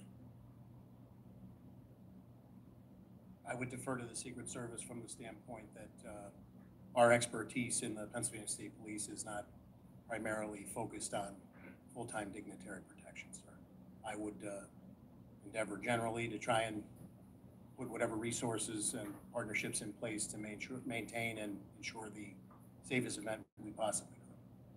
Do you believe that the coordination failed between agencies? Again, I can only comment on the state police portion at this point. We continue to learn more 10 days in, and I have not seen the Secret Service operations. Mr. Yost, can you join us and share any light in your expertise on Yes, where we are and how can we make sure this absolutely never happens again, regardless of who might be at the podium? President is a president is a president. I could not agree with you more. In this situation, if I'm speaking on behalf of local law enforcement or state law enforcement, I would say that, again, the primary responsibility of making these calls, making these decisions, in making the operations plan is going to be the Secret Service. As I mentioned earlier, there are some 19,000 agencies across this country. It would be impossible to have any continuity or any consistency with what we do in protecting, our leaders. So the Secret Service would have to play a huge role in this part. If you're asking me personally what I would have done different, well, obviously I look at an assessment of the situation and look at all of the elevated positions that were in place. They should have been part of a contained area. But that's just my own personal view of not seeing news reports and not physically being on site. I have never served in any form of law enforcement, but I think I would have figured that that perimeter should have been tighter. I think I could have figured out that there's no way that that building where the shooter sat, laid, and aimed should not have had snipers on top of it as well, negating any opportunity for a shooter to be there. Notwithstanding that there should have been a sweep of the area, we should have had our people on that building as a point of view for our former president. And as I said, a president, a president, a president, a former president, a former president, a former president, a cabinet secretary, a leader. We deserve to have answers to these questions, because when we don't have answers, those who would rather divide and create theater by saying things that aren't true and they know aren't true, distorting facts and trying to suggest that somehow people played an active role. Listen, the American people deserve the truth. And so I am imploring that we have somebody at these tables that can answer the questions, the good, the tough, the uncomfortable, the comfortable, because the American people deserve to know. This is something that should have never happened. And we as a committee, in a most bipartisan fashion, should stand together to make sure that we send a message always, that we will always protect our leaders, whether we agree with them or not. Mr. Chairman, I yield. The gentleman yields. I now recognize the gentleman from Florida, Mr. Jimenez, for 5 minutes of question. Thank you, Mr. Chairman. Colonel Paris, you said the United States Secret Service, Penn State Police was there, Butler ESU was there. Any other law enforcement agency there? According to the operations plan that PSP put together, there were elements from Butler County Sheriff. Deputy sheriffs were on some of those interior posts, and thus they were on our. I just need the answer. I apologize. There are one additional ones that I could name would be Butler County Sheriffs were in our operations plan. Pittsburgh City Police provided assets to the motorcade, and I believe Allegheny County Police also. You said that you were in the Incident Command Center, that your agency was in the Incident Command Center with the Secret Service. Yes, sir. Well, all the other agencies in that command center? I believe that some of those agencies were represented, but I can't definitively tell you. We need to find the answer to that. It was Butler ESU in that command center? I was told at one point that there was a representative in there. How long and over what period, I'm not sure. I'm aware of 3. So the agency that's in charge of the outside perimeter, actually the agency in charge of the greatest threat, because when you stand at the podium, and I stood there, and when you look, all you have to do is look around. There's the greatest threat right there. It's 100 yards away. It's elevated, direct line of fire to the president. I stood on that roof. No problem standing on that roof. And yes, I am 70 years old. Okay. So the timeline is very important here. If in fact they thought that Mr. Brooks was so suspicious that they actually pulled the ESU counter snipers away, because there were counter snipers, what I understand, in that window, a way to look for him. From what I understand the timeline, it's about 20 minutes before the president came out. Was that information relayed to the Secret Service, that they were looking for a suspicious individual and that people had been pulled away to look for that suspicious individual? Was that relayed to the Secret Service? I believe that it was. And was that relayed to the Secret Service, the team that surrounds the president himself? I can't answer that. Well, if it wasn't, that's another big mess up. And I can tell you, this is just one of a bunch of mess ups that I've seen. One of them, question that I have is, why in the world was that team from ESU in the building to begin with? Why weren't they on a rooftop? And it was a hot day, right? And so that's another question that I'm gonna, why were you assigned inside a building when you have a little window like this big, right? And your line of sight out of that window, unless you stick your head out of the window, is pretty limited, your view. So why were you inside, not outside? Who said for them to be inside and not outside? What did the Secret Service tell you were inside the perimeter, right? Yes. For the most part, you were inside the perimeter. Me personally, or No, I'm saying your agency was inside Yes. the perimeter. But actually the biggest threat was outside the perimeter. Look at that. And so who developed the plan to protect the outside of the perimeter? Woo, look at that, y'all. That is so steep. My God, look at all those old men up there. The Secret Service cannot do better than these old men. Of dignitary protection. They don't do it all the time. You don't do it all the time. They do it all the time. So, Mr. Chairman, we're going to need those other agencies to come in. We need a timeline. Who said what to who, and what the action that was taken. You know, one thing that I noticed in another video, and I've got to find out if it's true, and it appears to be true, is that the snipers on the south side repositioned to look to the north side. And I want to know what the timeline for that was. How far in advance were the snipers, the counter snipers on the south side told, hey, you need to look at a threat on the north side? And how much time was there between that and then the shots being fired? Do you have any information on that? I do not have a specific timeline. Okay, and those are that's the information that we need. It's not unusual to have people on different frequencies. Actually, you have to, because you have so many people, but you have to have everybody in the same place so they communicate with each other. So we need to know if everybody that was in charge or had responsibility for protecting not only the interior perimeter, but outside the perimeter, if they were all in that incident command center. And if they weren't, that's a huge problem too. Thank you, and I yield back. Gentleman yields. I now recognize Mr. Magaziner for 5 minutes.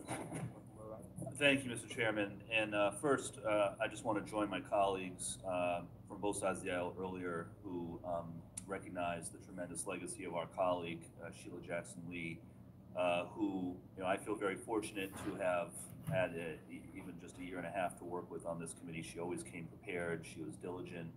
She brought empathy and was a great example to us newer members. So I'm very grateful for her legacy. It will live on for a long time to come. And I also join my colleagues on both sides in condemning the assassination attempt on former President Trump and condemn all acts of violence. Violence is not the answer. Our condolences go out to the family of Corey Comparator and all who were injured and traumatized by what occurred that day. And I think about the children who were at that event and had to witness that. And that is something they will carry with them for the rest of their lives. We don't know the motivation of the shooter at this time, but I remain concerned by the rising tide of political violence and domestic violent extremism in this country, which impacts all of us. This is something that some of us have been talking about a lot in this committee. In 2023, the U.S. Capitol Police investigated more than 8,000 cases of direct threats against members of Congress, a tenfold increase from 2015. And so I ask everyone, take down the rhetoric, remove violent rhetoric from our political discourse. Remember, as President Lincoln said, that we are not enemies but friends, and we have to appeal to the better angels of our nature. And yes, we have to make sure that this never happens again. It is welcome news that the Director of the Secret Service has resigned, but if we say that that is enough, then we're not doing our jobs. We need to understand what protocols, policies, resources need to be changed, if any, to make sure this does not happen again. Colonel, I wanted to ask, I imagine the Pennsylvania State Police deals with lots of events like this, right? You have lots of political events, big events, Secret Service protectees who come in and out of Pennsylvania. So can you just help us understand, is it unusual to have such a small perimeter around an outdoor event like this one? I would say that we routinely, as a matter of course, exercise deference to the Secret Service to set the perimeter for an event like this based on the protectee. Yeah, I think it's important to note that Pennsylvania is a state where anyone 18 and above can carry a firearm like an AR-15 without a license. It's an open carry state. And so my second question is, outside of that perimeter, were there any controls in place or any, legal tools that you had at your disposal if an individual with a firearm had been spotted, again, within 300, 400 yards of the former president? I would defer to the Secret Service. I haven't seen their operations. Right, but you as state police and then also the Butler local police who were responsible for areas outside of the perimeter, if this individual had been spotted earlier with a firearm because it is an open carry state, what legal tools would you have had at your disposal? So we would have responded and attempted to make contact and ascertain what the person was doing there and what their activity was. Yeah. So a number of us have asked questions about lines of communication, and I think that's important, right? Because the layperson at home, what we're trying to understand is if this individual was spotted on the roof, as he appears to have been well over a minute before the shooting, did the local officers who spotted him know how to radio into the command center? Was that information relayed? And then was it in turn relayed to the Secret Service? This question has been asked a few different times, but can you tell the public what you know about whether local officers outside the perimeter knew how to radio in a suspected threat, whether there was an individual in the command center who was receiving those calls and communicating them to the Secret Service? So I do know that Butler County set up a command post on the site itself, along with the Secret Service's command post, but they were not located in the same building. The exact communication between municipal officers and that command post or the county dispatch that they would rely on. The state police have our own statewide dispatching. We can communicate with the dispatching centers telephonically and through electronic means, but we maintain separate dispatching systems. So I would defer to the locals. So the locals were not included in the Secret Service command center. State police was or was not? The PSP, I can assure you the PSP was in there. Yeah. Additional people, I was briefed on one occasion that there was a representative from Butler ESU that was in there. When they were in there and the length is not really a focus at this point of our investigation into the homicide and attempted 2 homicides, as well as the officer-involved shooting. So that sequence of events has come up pursuant to us investigating that, but I am very remiss to give you a minute-by-minute timeline on what the communications were. Thank you. I yield back. Gentleman yields. I now recognize Mr. Pfluger for 5 minutes of questioning. Thank you, Mr. Chairman. My deepest sympathies to the family of Sheila Jackson Lee. We worked very closely together on many things, and she was an excellent member of this committee. I agree with my colleague, Mr. Carter, when he talked about Americans deserve the truth. I absolutely agree with that, and also Mr. Magaziner talking about Republicans and Democrats working together on the oversight. Imagine if we worked together, the transparency that we could have on some of the other issues that are going on right now. And I believe that that is possible for us to do. Thank you both for being here. Colonel Paris, was it clear to you, when we talk about rules of engagement, deconfliction plans, the assignments of which law enforcement agency will cover which section, did you have concerns prior to the president coming on stage? And if so, did you voice those concerns to the Secret Service? So just to be clear, I was not present at the venue on July 13th. But in the planning, in the lead-up planning, my default position would be that our commanders are aware of what their responsibilities are within a unified command structure reporting to the Secret Service. And do you believe that it was absolutely clear that there were 0 questions of who was supposed to cover what areas of the venue? I can only comment to our responsibilities, and I believe our responsibilities were delineated to us, and I believe we met or exceeded those responsibilities based on everything that I know as I sit here 10 days in.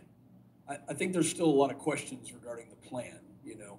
Agreed. And this is always in any sort of protection assignment, that's always the hardest thing. Who are friendly assets? Who can be a vulnerable hostile actor? Who displays hostile intent, hostile act? I think it's clear there was a failure, and we definitely want to get to the bottom of it.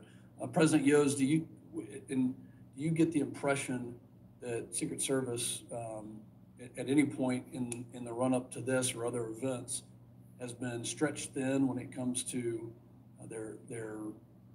just the work hours that they are putting in, the resources that they have? Was that communicated in any way? Well, I can't speak directly to that. I can tell you that law enforcement across this country is stretched thin, just simply due to the inability to be able to attract the best and the brightest at any levels in order to maintain the staffing levels we need. So if that is the case, and we're not meeting those levels in Secret Service because of our inability to be able to recruit, then we need to address that. Or if it's the alignment of assets and the assignment of individuals, then that in itself is something as well. It's something I'm not in a position to be able to speak about, other than to recognize that there's two huge factors here that need to be addressed. Well, it's clear that that's the case, and God bless both of you for what you do, for the hours that you put in to protect our communities. And we can't do it without you, and we need you, and we will continue to advocate for you. I want to talk about now, that leads me into this next question. There's a piece of legislation, HR 8081, called the Disgraced Act. It says, denying infinite security and government resources allocated towards convicted and extremely dishonorable former protectees act, which is a whole mouthful of basically taking details away from people that could include those who are convicted. Talk to me about the impact if former President Trump didn't have a protective detail of U.S. Secret Service there. Talk to me about the impact on state and local partners to protect them in any of the communities that you represent. And by the way, he also was responsible for taking out al-Baghdadi, Abu Bakr al-Baghdadi, and Qasem Soleimani, and the Iranian government wants to do harm to him and other people like him. So what's the impact if you don't have Secret Service help? More than happy. So I think, we're trying not to become very political in this. I think we have a president of the United States who has, by simple virtue of his position, having served as president, that deserves a certain protection because of his service to the country. So the rest of these things are all things that are not for me to decide, other than to tell you that I think we have a responsibility to our leaders. This is not political. That's not political. He deserves protection. You're absolutely right. Colonel Paris? I would just echo that my understanding is it's a federal statute that creates the Secret Service and tasks them with those responsibilities. So to contemplate a different paradigm, I would reflect back to the legislature to contemplate something. If he was denied a protective detail in Pennsylvania this past week, the weekend prior, what would that have done to your local resources to protect him adequately? I think the removal of any resource inherently makes the burden on the surrounding resources that would have been committed somewhat additional. Thank you. Mr. Chairman, I yield back. Gentleman yields. Point of order. Point of order. Gentleman's recognized. So I appreciate the gentleman's question, but let me put it another way to the witnesses. The reference legislation. Mr. Ranking Member, I mean, a question to the witness would be someone yielding. A point of order. I'm allowing you to make a point of order. Thank you. Well, the point of order is, if you read the bill, it says that if you are a convicted felon and found and sentenced by a judge, then you would not be, that's my point of order, that you would not have service. You have to be a convicted felon and sentenced. Now, at the time the bill was filed, nobody who was a protectee was a convicted felon. But if those who are lawyers here know that once you are a convicted felon and sentenced, you are remanded the custody of that particular law enforcement agency for custody. I think it's an anomaly to try to say that the Secret Service would have to protect a felon in jail, a convicted felon. So this whole notion about my legislation, I just say to the gentleman, if you read it, it says you have to be a convicted felon and sentenced. Now, we're not there. The conjecture, you can do whatever you want. But be clear about the bill. Republicans have made a lot of hay about the bill, saying it's about former President Trump and would take away his security. That just is not true. The bill doesn't mention former Trump, President Trump, and it would not have affected security at this tragic event. The bill talks about any Secret Service protectee who is convicted of a felony and sentenced to serve jail time.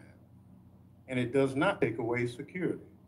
The bill makes clear that when a protectee is sentenced and remanded to the custody of prison officials, the Secret Service is able to hand off the prisoner in an orderly fashion, and that Secret Service agents aren't forced to become correctional officers too. That's the legislation. That's all it says. For the record, we can go back to. The gentleman will need to get to his point of order. Well, point of order is the line of question is inconsistent with the legislation. And it does not say on that day, former President Trump would have been without Secret Service protection. He is not sentenced. If he's not sentenced, he will still have the protection. Plain and simple. So you yield on your point of order, Mr. Ranking Member? You did. Okay. I want to make a point of order then as well. And, you know, a lot of times we hear from both sides of the aisle about rhetoric and how rhetoric and the things we do in messaging bills that we do shapes discussion, impacts people.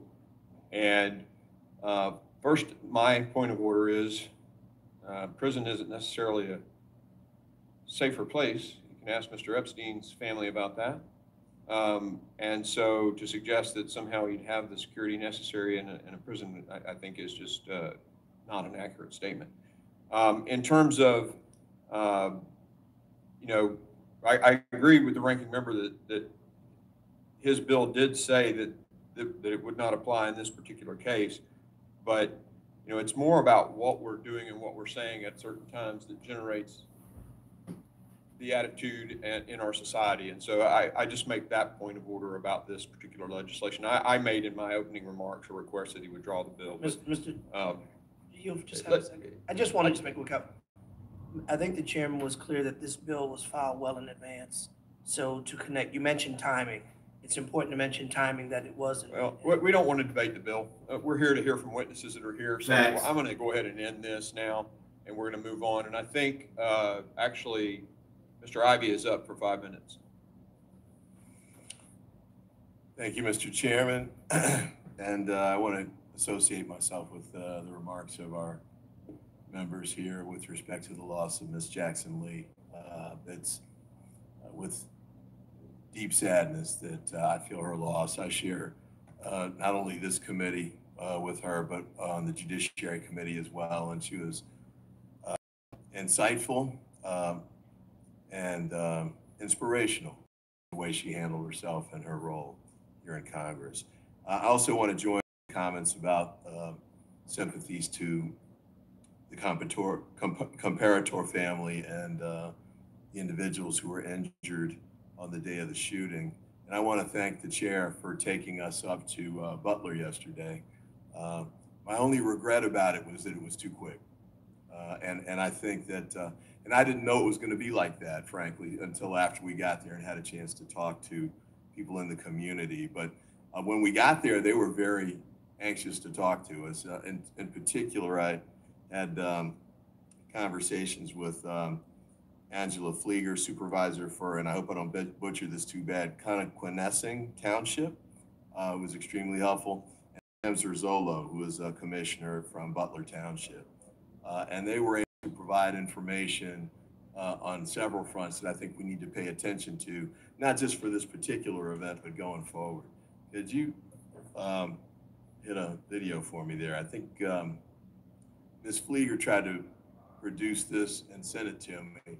The red building is the one that was directly behind the stage. The building in the center there was where the shooter was. The reason I'm asking for this to be shown is that as you get past the middle of it, look to the opposite side of the field from where the shots came. Oh, you can stop it now. I counted about 12 rooftops there, just sort of standing at the front. I'm a former federal prosecutor. I don't have a background in protection, but my thought was, why would we pick a spot where you had that many rooftops that were available? And my colleague, Mr. Crane, I definitely defer to your experience as a sniper in the military, and your point about picking the water tower as a higher point would have been a good one, I think, to consider. And I'm curious about finding out what the Secret Service would say about that. But I just thought that this was a bad site to pick no matter where you put them. There was just too many openings. The field was totally open.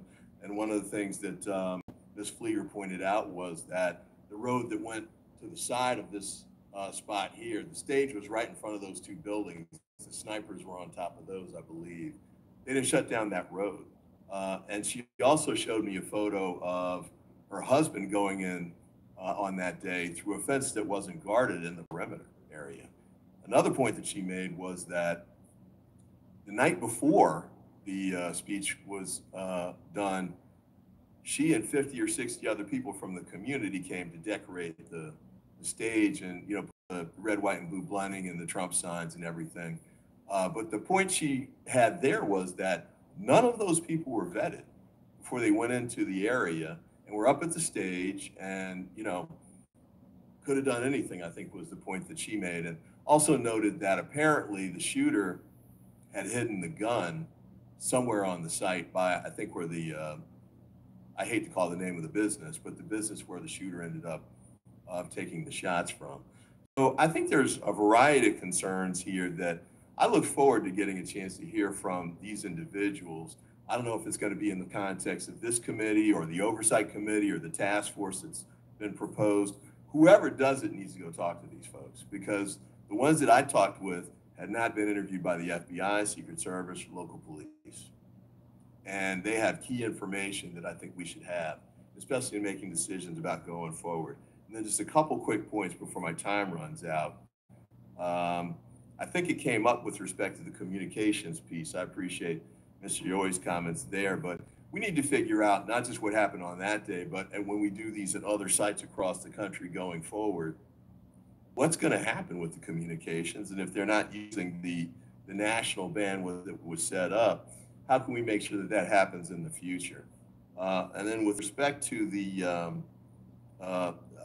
local police not reinventing the wheel every time, one of them suggested, maybe some kind of clearinghouse for information where local police departments, local elected officials, who, for example, in this instance, didn't find out the president was coming until a few days before, and therefore had to scramble to catch up. I believe she called your office, Congressman Kelly, to figure out what was going on, and you hadn't even been told about it yet. So we need to get to a point where we've got better communication, that we're giving elected officials and law enforcement at the local and state level more lead time and more information so they can prepare for these events. And I know that the director has resigned, but I think it's critical to make sure that we go forward with the investigation of the Secret Service, whether she's there or not. And then the last point, I apologize for running over, is that through the Secret Service and to Homeland Security, I know there's going to be a process now to replace her, but that cannot be the way of us sorting out what happened on that day, and more importantly, what we need to take forward, because we've got other events coming up in the very near future. We got to make sure we take those lessons quickly, and so we can move them forward. And I thank the chair for his deference for giving me a little time to run over there, and I thank you again for taking this up to Butler. You were making an excellent point, and I didn't want to stop you, Mr. Ivan. I now recognize Mr. Garbarino, the gentleman from New York, for 5 minutes. Thank you, thank you, Chairman. Colonel Paris, there have been conflicting reports about the location of state and local law enforcement. Secret Service Director, I believe, said that, former Secret Service Director, said that local police were in the same building that the gunman fired from, while other accounts indicate that local law enforcement was in an adjacent building. Were any Pennsylvania state troopers, state police assigned to the building when the shooting happened? There were no state troopers, to my knowledge, assigned there, sir. Do you know if any other local law enforcement were? Ladies and gentlemen that are watching, I really appreciate you guys taking your time out to watch this content, but do me a favor and make sure that you guys hit that thumbs up button. Those of you that are on the phones or looking at this through mobile, there are 3 dots off to the right side. If you click the 3 dots, it should give you the thumbs up signal. Please, please, please, by all means, click that so that this video can be shared and pushed out there in the YouTube algorithm. Because as technology has evolved, drones have become widely available to both law enforcement and the general public.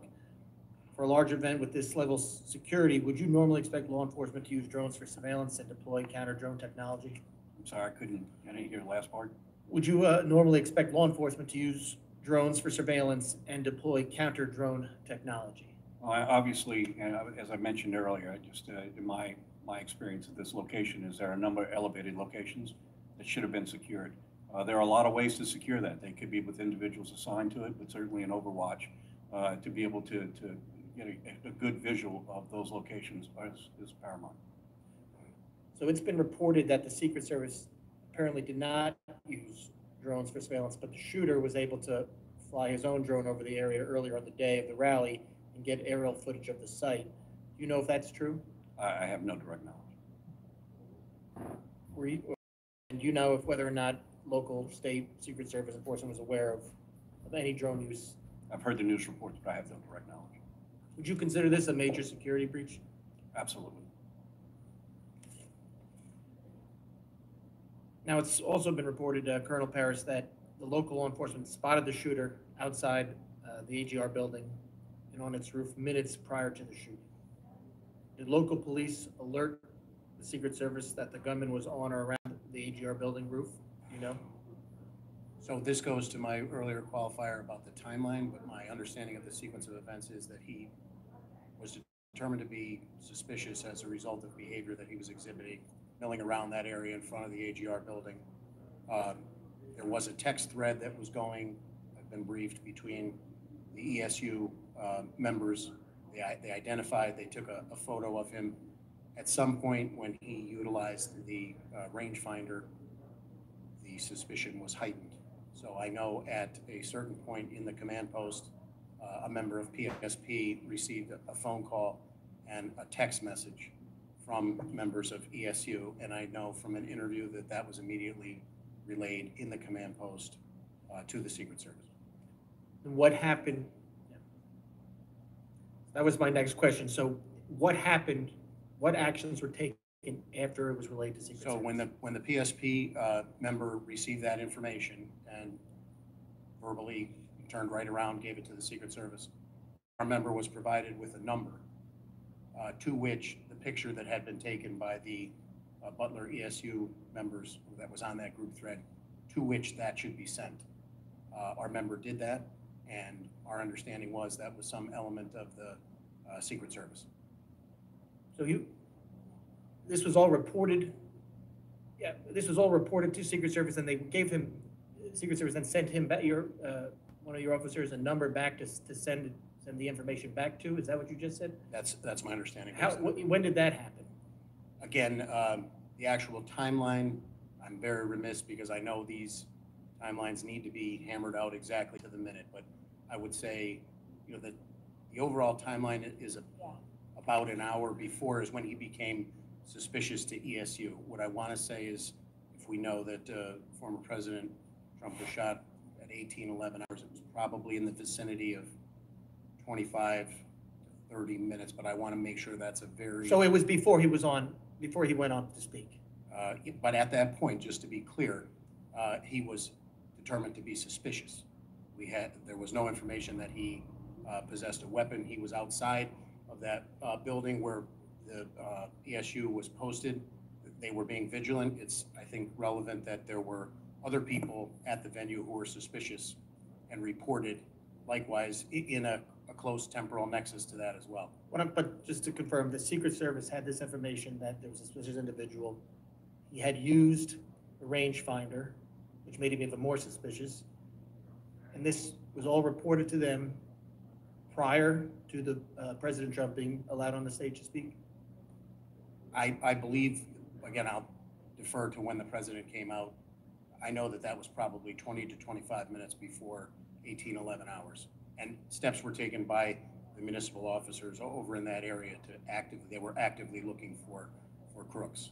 You saw the building yesterday. That's a pretty wide footprint. They began looking for him. There were scores of people making their way across that facility. Again, just for some context, there were over 100 people today that necessitated or in requiring medical attention due to the heat. There was a missing 6-year-old. This individual was deemed to be suspicious because he was walking around and not moving into the venue. The rangefinder obviously heightened that, and they were attempting to locate him as people were moving across that space who were attending the event to the secure perimeter. Was he the only one determined to be? The gentleman needs to wrap it up, and perhaps somebody else will yield to you or me I yield back on this topic. I recognize Mr. Goldman now for 5 minutes. Or we'll just pick up the questioning here. That sounds great, prosecutor. First, I do want to mention how sad it is to see Sheila Jackson Lee's empty seat there. What an incredible inspiration to so many of us, and a member and advocate, community presence, and we really are sorry to miss her. She would be very eager to be asking questions today, because there are a lot of unanswered questions, and I sat through 4.5 hour hearing and we got no information. So I'm going to jump on, piggyback off of Mr. Garbarino. Where you left off is that you relayed, or PSP relayed the photograph to the number that the Secret Service directed your officer to. Is that right? Yes, sir. Now, did anything come back? Any instructions or directions come back from the Secret Service? So again, that is left to the after action. We're trying to come up with a sequence of events that led to crooks on top of the building where he ultimately took the shots. So right, but you said, I'm trying to find, I don't need the specific timeline. I'm trying to just figure out the sequence, because you said that many of your officers, or Butler ESU officers, were looking for crooks. That was after that photograph was relayed to the Secret Service? My understanding was after the photo was relayed to our trooper in the command post, and yes, Crooks was in that area around the building. My understanding is 2 additional municipal officers who were on a different post responded to that area, and they began actively looking for crooks. They circumvented, they circumscribed the building to try and locate him. It became apparent at some point that he was up on the roof. Those 2 municipal officers who responded then, to their credit, actively, once they realized that he was on the roof, one boosted the other one up, hanging from the ledge of the roof. By the time that officer was boosted up on top of the roof, Crooks was on it, almost in that final position, or continue hoisting himself back up on the roof. He drops back down from the roof, and at this point, I believe, wow, that's when the video that's been widely circulated with people filming Crooks up on the roof, saying there's somebody up on the roof. There were other law enforcement around the building running, but their vantage point on the ground did not lend a clear line of sight to where Crooks was at the top of that building. Which means they could have shot in the air. Ladies and gentlemen, I don't care. I get it. Right now, ladies, y'all, come on, y'all. They could have took the gun out, fired off some rounds in the air, knowing this dude was doing that. Come on. Logical sense would tell you to shoot the gun in the air, make everybody freak out. They would have grabbed President Trump. He never would have got that shot off had they done this. And they were actively doing everything they could to try. And not only that, last time I checked, don't police start yelling, get down, get down, get down, put the gun down, put the mother effing gun down, put the GD gun down. Don't police start yelling stuff like that? Don't they start saying, don't move, let me see your hands? behind Crooks, presumably to ask him questions, interview him? Is that what the protocol is? Clear about, I don't want to speak for I haven't seen the Secret Service operations plan, what their responsibilities were and what their understanding. The police didn't go to the audience, everybody get down, everybody get down. I mean, come on, y'all. Let's just, you know what? Let's just be done with calling this weird. It's not weird. This is flat out intentional. I don't care what they say. I don't care how anybody might try to call me a conspiracy theorist or anything like that. You can say what you want to about me. This right here, based off of what we're seeing and hearing, was intentional. Trying to hoist himself onto the roof. So that's a critical, yes, detailed salient question. I would answer it from the reverse time period, from if the first shots rang out at 18:11 hours. Hoisting up of the officer occurred probably no more. Again, I'm going to give you a time, but I want to just put it in the understand context it's of not specific. Of a sequence of events. I would say at most 2.5 to 3 minutes before that first shot. Right? And when what they were notified in the interim still remains under investigation. Right. And when he fell off of he let go? The municipal officer, when the briefing that I had was the municipal officer saw Crooks saw him, and Crooks turned and leveled the gun at him in a position tactically of extreme disadvantage, suspended, in the air with your legs dangling after somebody had boosted you up. And he let go, right? He let go and he fell back down. And was there at that point any communications that there's a shooter on the roof from the municipal officers who were there? That's all part of the after action. We're just trying to get a sequence of events up to the point when Crooks then fired the weapon. So that's been the focus of our investigation. Man, this is BS. But there was at least, you said you thought 2.5 to 3 minutes between the time when the municipal officers tried to hoist on top of the roof, Crooks pointed the gun at them, they dropped, and then between that time and when he fired the shots. I don't want to give you an exact period of time, but it was minutes. It was a very short period of time. Wow. For his ability. But not seconds. I would say minutes. Wow. I would be remiss if I gave you, and I want to be very clear on the record. When you do an investigation like this, the timeline is critical. You're asking me, I was briefed, I'm answering to the best of my ability right now. And I know my time is up. Colonel Paris, I want to thank you for providing us with this information. It was incredibly disappointing that the Director of the Secret Service did not provide any of this information yesterday. I think it is good that we're going to have somebody new at the top, but just having somebody new does not answer the questions. And so, Mr. Chairman, I know you are working diligently to try to get witnesses here. This is not an academic exercise. This is not something that the American people can wait 60 days for. With these gaps in information, there are conspiracy theories, there is disinformation, and ladies and gentlemen, let me just interrupt again. This is not these are not conspiracy theories. Believe what your eyes are telling you, ladies and gentlemen. Stop believing what these people want you to think. It is not a conspiracy theory. It is now proven that this was intentionally done. Police officers were on the roof, had line of sight on the guy. For some odd reason, they were called away from the window where they actually were within 20 feet of the shooter. They were called away. Come on now.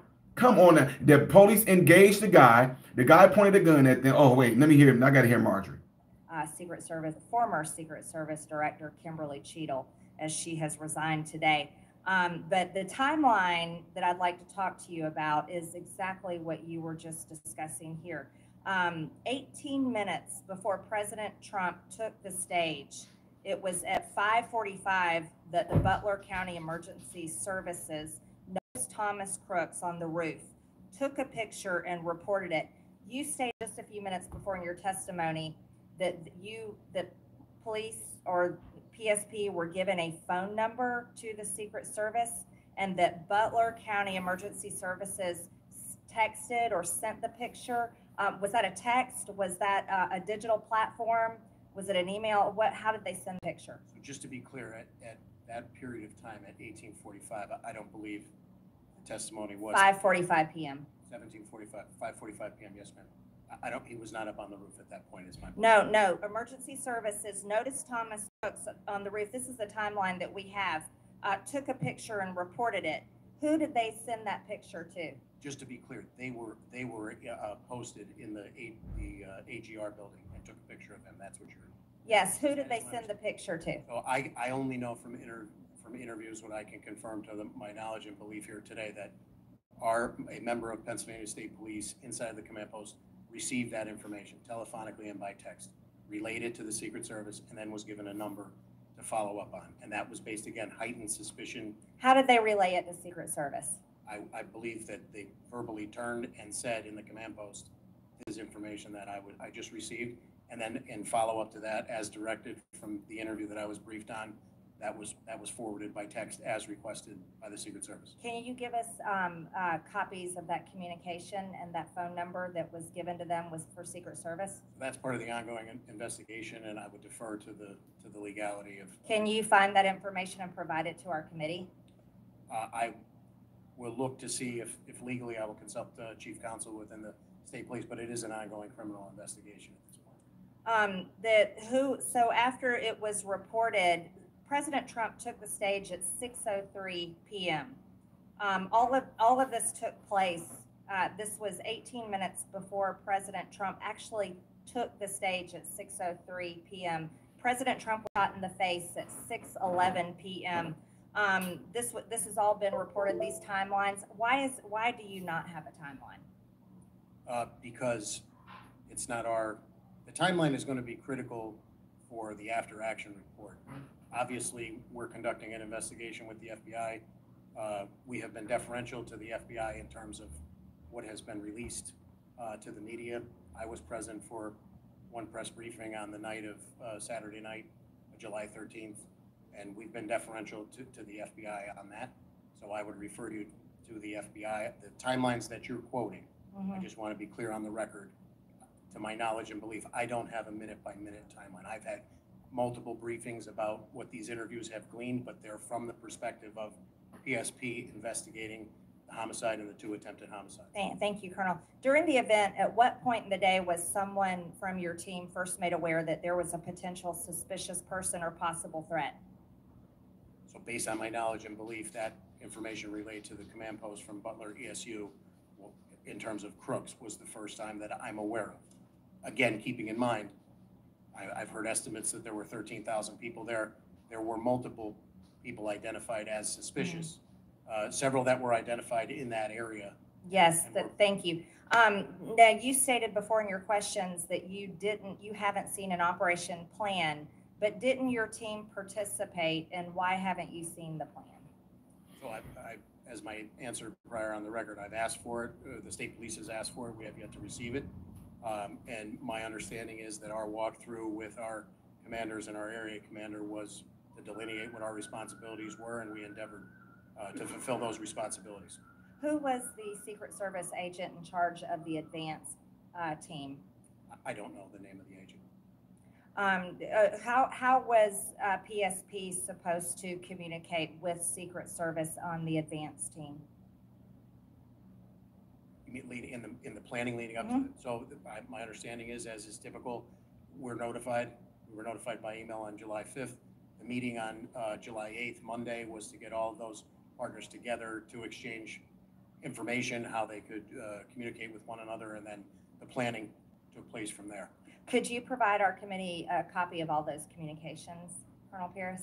So I will check with our legal counsel. I mean, Pennsylvania has multiple state statutes that cover investigative plans or law enforcement sensitive information. Okay, thank you very much. And Mr. Chairman, one more thing, if I may. Trump's Secret Service protection could be removed under Benny Thompson's proposed legislation.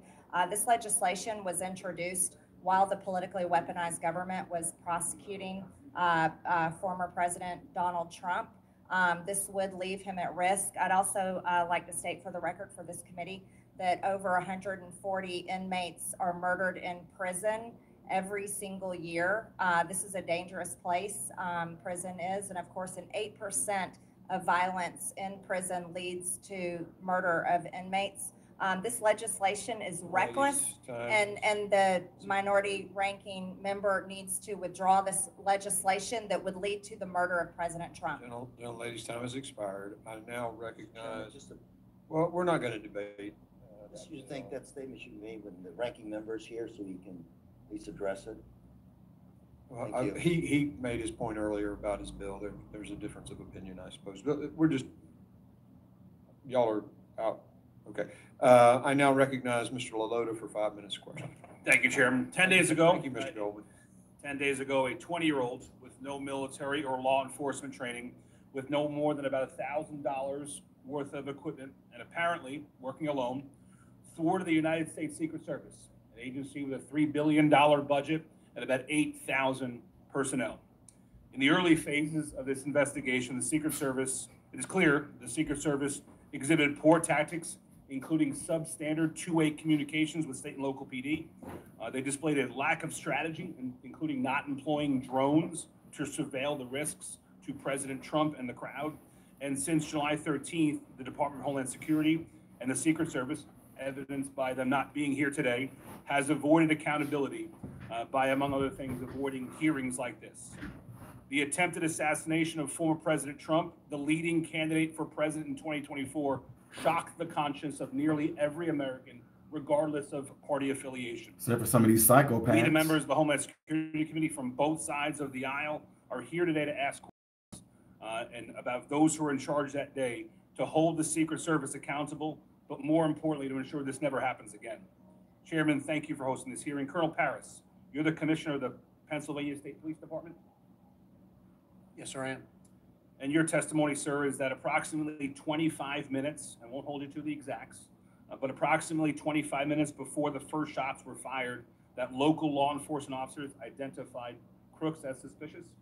As suspicious, yes, sir. And what was it that led those officers to conclude that Crooks was suspicious? My understanding was that he was milling about and he stood out to them because he never made his way to a point of ingress to the venue in defense of possible hypotheses. Could have been waiting for somebody, could have been, but he stood out to them and they, from their vantage point at the. That was 62 minutes prior, as I understand the time. It was 25 minutes prior for the rangefinder. Thank you, Chairman. And Commissioner, with respect to him being suspicious, were there other folks who were also in the crowd identified as suspicious by law enforcement? I have been briefed that yes, there were multiple individuals, which would be consistent with normal operations for a detail like this that are identified as suspicious. Can we take that as a single-digit number of other folks? The number that I was briefed on was single-digit, but I can't say definitively that I was. What number were you briefed on, Colonel? Excuse me. What number were you briefed on? I believe I was briefed on an additional 3 individuals. Okay, so Crooks plus 3. My understanding is you had about 30 Pennsylvania State police officers at the time of the rally? That were assigned to the detail, both responsibilities of the detail, yes, sir. And were all of them assigned to your area of the perimeter, not the interior where the Secret Service held the most jurisdiction? I'm confused by your question, sir. My understanding, and what the committee has been told, is there were 2 layers of defense of President Trump. 1, the interior, which the Secret Service held the most domain over, and 2, the exterior perimeter, which had ceded a lot of authorities to state and local. Is that your understanding as well, Colonel? So I don't want to get convoluted with different perimeters. I'm familiar that there was a VIP seating area up front. When I refer to the secure perimeter, I'm talking about the fencing that goes around the Butler County Farm Shop. All of our people were detailed at various locations decided by the Secret Service inside of that. Thanks. It leads me to the next question. If staff can cue up the Eli Crane video to that second number 1 or 2. This is the AGR building. I and several of my colleagues were there yesterday in Butler. Kudos to Mr. Crane for getting this good video. My understanding from your prior testimony is there were 2 officers stationed or assigned, I think was your testimony, to this building? I'm aware of 2, but I don't want to say, again, not having seen the And they were assigned, sir? My understanding is that the Secret Service and Butler ESU had some sort of collaboration, and that was to be covered. What was their assignment in the building, sir? I cannot comment. I'd be remiss not. Were they assigned to be in the building? I can't comment. What were the qualifications of the people assigned to or around the building? ESU guys, SWAT guys, long guns, good tactics? They would be, as the name implies, but I defer to their exact training. I'm not aware of it specifically. But your understanding is through the duration of the incident to at least the first shots fired, they were entirely within the building, not on the building, sir? I don't 100% want to say where they are, where they were the entire period. But you don't have an understanding as to whether they were assigned to be in the building or on top of it? I don't. I would need to see the Secret Service operations. And would that have been left to the discretion of state and local, or would that have been left to the discretion of the Secret Service? It sounds like you're saying that would have been left to the discretion of the Secret Service. I would say it's the Secret Service as the lead agency, just like they told us. Here's the post we want you to staff. This is the motorcade we want. I would defer to the Secret Service. Thanks, Colonel. When in Butler yesterday, we asked the question, why weren't the two well-qualified ESU officers on top of the building rather than in it? And what would you say if we were told the explanation is, well, it was a hot day in Butler and there was air conditioning inside the building and not on the building? What would be your reaction to that assertion, Colonel? I can't respond to it. I have no firsthand knowledge of it. Was it a hot day in Butler that day? I believe it was a warm day, yes, sir. But you have no knowledge of whether or not the Secret Service or anybody else assigned these two officers to be in the building and not on it? No, sir. I yield, Mr. Chairman. Gentleman yields, and we're going to go out of order because Mr. Luttrell has to get to his committee, so you're recognized for 5 minutes. Thank you, Mr. Chairman. Can you pull the video back up, please? Just for clarification, that is the exact point where the shooter was positioned, correct? Looking through that window in proximity to, if you give a rangefinder, if you were to expose yourself outside that window, is that the shooter's position? No? In relation to that video, where is the shooter's position at? Just further on the left side. And Mr. Paris, can you clarify something? There were ESU agents internal to the building or in proximity to the building and in that location, correct? I don't know to that specific location, but they were assigned to the AGR building. And once the call went out that you had a bad actor in, the agents in the building left their position to try to find that individual? My understanding is he was on the ground moving around the perimeter, and they moved to actively aid in the search along with additional municipal officers. Does it make sense that ESU agents would be positioned inside the windows so they'd have a better vantage point out into where the X is, or where the asset is located?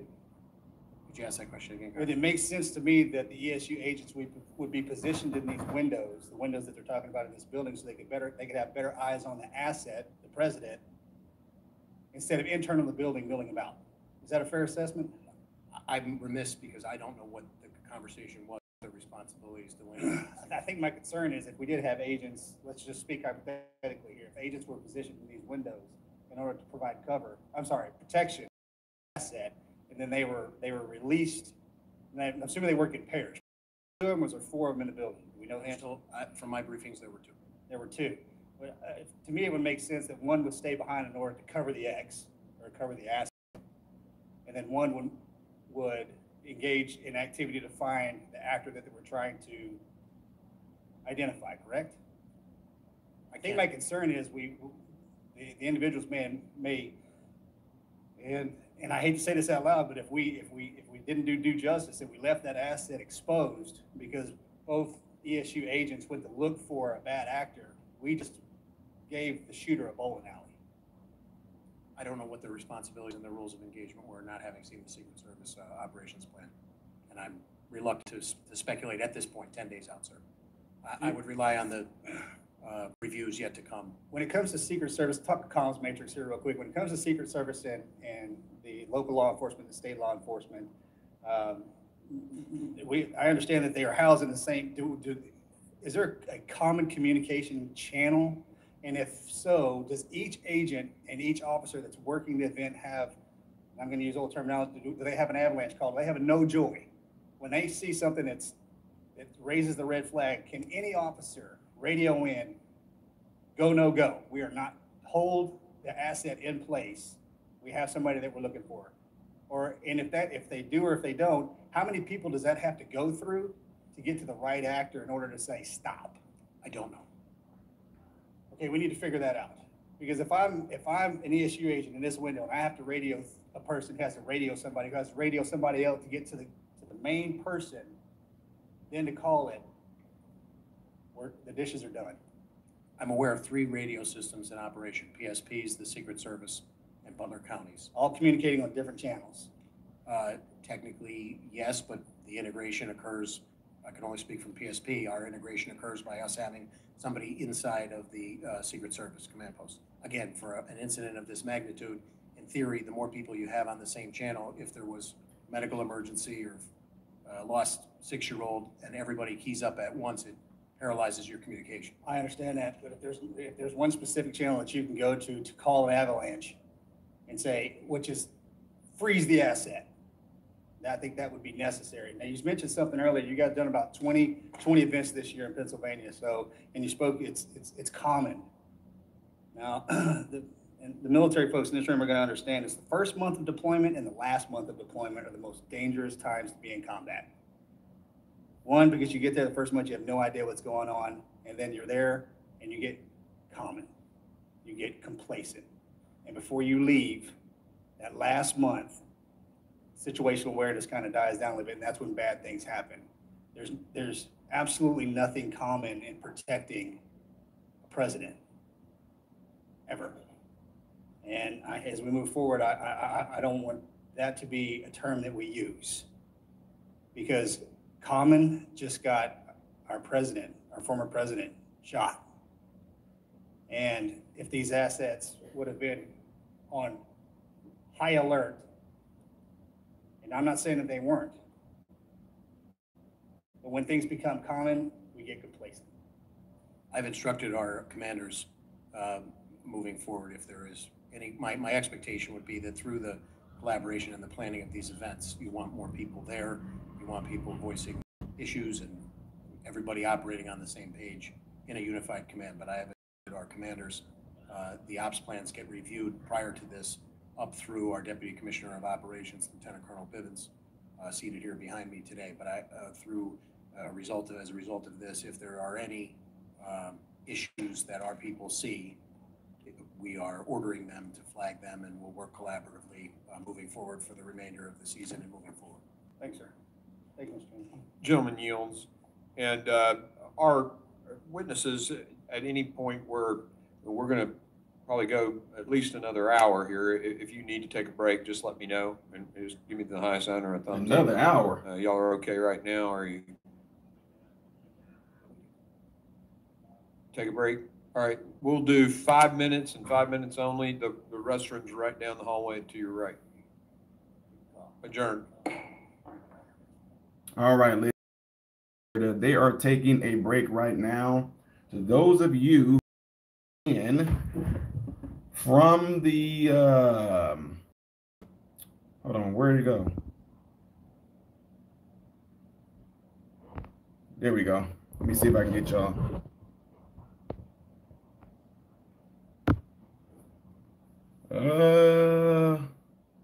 Trying to get my people who are using the phone here. Uh-oh. There y'all are. All right, to those of you who are tuning in through the phone, look, I appreciate you guys all being here right now. I really do. This is just some strange stuff that's going on here.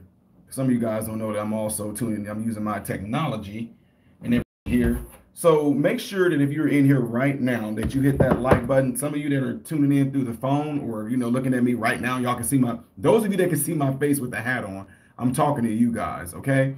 There should be 3 dots somewhere in your phone somewhere. If you click those 3 dots, it should bring up a thumbs up. And when you click the thumbs up button, that'll help push this video out and get it out there, guys. There's a lot of people that have been contacting me, and I do see it. All I need is just don't worry about me responding. When you guys email me, and you let me know that you've been unsubscribed from the channel, don't worry about me responding to you. I just need that as evidence because I've been communicating with YouTube about this and letting them know this. And I really do appreciate all of you guys being in right now. There's 800 some plus folks in here right now via the phone. I don't know why that when I go on the phone, I get anywhere minimum. Every time I'm on the phone, I get minimum 500 people tuning in to, like right now, we almost at 900 versus right now, those of you that see me on the internet via my actual page where you can see my emoji, there's 200 people there. I have no idea why YouTube does that, but I really do appreciate you guys being in here. So honestly, ladies and gentlemen, now that that's been said, I'll talk a little bit about this. This right now, and I'm going to just say it, this to me was a complete evil, mastermindfully set up, intentionally done assassination on President Trump. A complete attempt assassination on him with a lot of people completely involved in it. We just got done hearing from the police chief, I guess, whatever he is, colonel, that the roof that the sniper was on, the roof that Mr. Crooks was on, the police had a direct line of sight from him in the building that was less than a 6-foot jump from the window to that building's top roof. It's less than a 10-foot jump. They were right there in the window. Looking through the window and looking at the place where Crooks laid down was less than 20 feet. For some odd reason, when they got alerted of a suspicious person, the police officers were called from that second floor window where they had direct line of sight.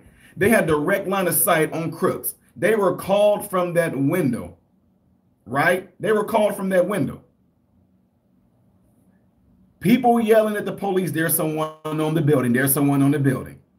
2 police officers climbed up that same ladder that Crooks climbed up.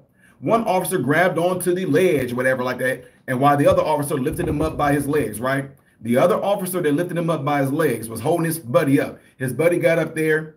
Crooks turned around and saw the police officer, pointed the AR at the officer. The officer, hey, let my legs go, drop me down, drop me down. They dropped down. Neither one of those police officers engaged them. Listen to me when I tell y'all this. Yeah, you might call it irresponsible, whatever. You might call it irresponsible.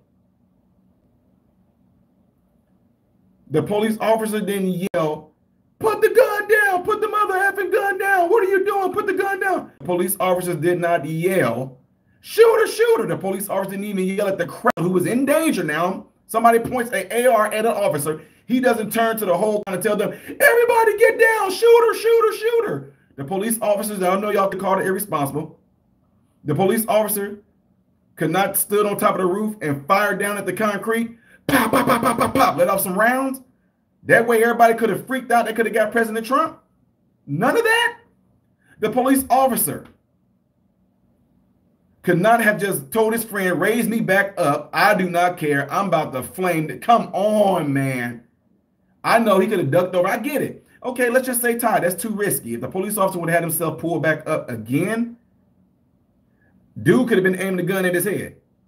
Now, raise you another one. Both of those police officers that was on that first little lower level area where one was boosting the other one up, one police officer could have just stood there with his gun pointing up there in case Crooks was going to walk back on the flat roof to try to engage them, waiting for him to do it. While one officer could have just raised his hand up on top of the roof and just shot. I mean, yo, I'm just telling you, for something to be, Michael Graham, I appreciate this $10 super chat there. God bless you for that. For something to be this important, this big of an event with a former president, one of the most popular presidents, one of the most controversial presidents, I'm just keeping it real with y'all, presidents out there, you're telling me that with all that going on, those are, man, y'all, nothing? Let me see your hands. Nothing? Oh, well, they just jumped back down and looked at each other. Well, Bob, what we're going to do? He pointed a gun at me. He pointed a gun at you? What kind of gun was it? It looked like it could have been a AR. I don't know which one, but it sure was a rifle. It was some type of, well, what color was it? I don't know. It looked like it might have been black, but he sure pointed at me. Well, what are we going to do? I don't know. I just want to talk about how he just pointed that gun. What were they doing? What the heck? Y'all, let me tell y'all. I do not care what anybody says. I'm going to keep on saying it. Y'all going to keep on hearing me saying it. This was a complete intentional setup with multiple parties from the law enforcement, FBI, Secret Service involved, even to the extent of the personnel that they had. It's like they said, look, we're trying to cover all bases. We got the police on our side. We're going to get them to walk away from the window. There's a ladder on the side of the roof. This boy walked in with a long gun, range finder on the roof. All these people identifying him. All Americans yelling out, there's a shooter on the roof, there's a guy on the roof. Secret Service waited for the boy to shoot off. I didn't even know this. He shot off 8 rounds before they engaged him. What happened to those 2 police officers that was on that median section right there before what happened to them 2? When that boy shot that first round off, you would have thought they'd have been like, look, lift me up. I don't care. Protect and serve. I get protect and serve your community, but when you have a future president that was there, and that's the best that you can do. When the boy shot off the first round, what did those 2 police officers that was right there on the roof do? When he shot off the second round, what did they do? When he shot off the third round, what did they do? When he shot off the fourth? 8 rounds, folks. This boy was able to fire off. 8 rounds. He was able to fire off. 8 before they engaged. They pow, pow. Come on, he missed. Pow, come on, he missed. Pow, come on, he missed. Pow, oh shoot. I know some of y'all that are watching me live right now. This is what we all see. We seeing this. He shot 1 time. He shot 2 times. He shot 3. He shot 4. There's 5, 6, 7. Oh, you know what? Forget it. He's compromised. Pow. Got him in 1 shot.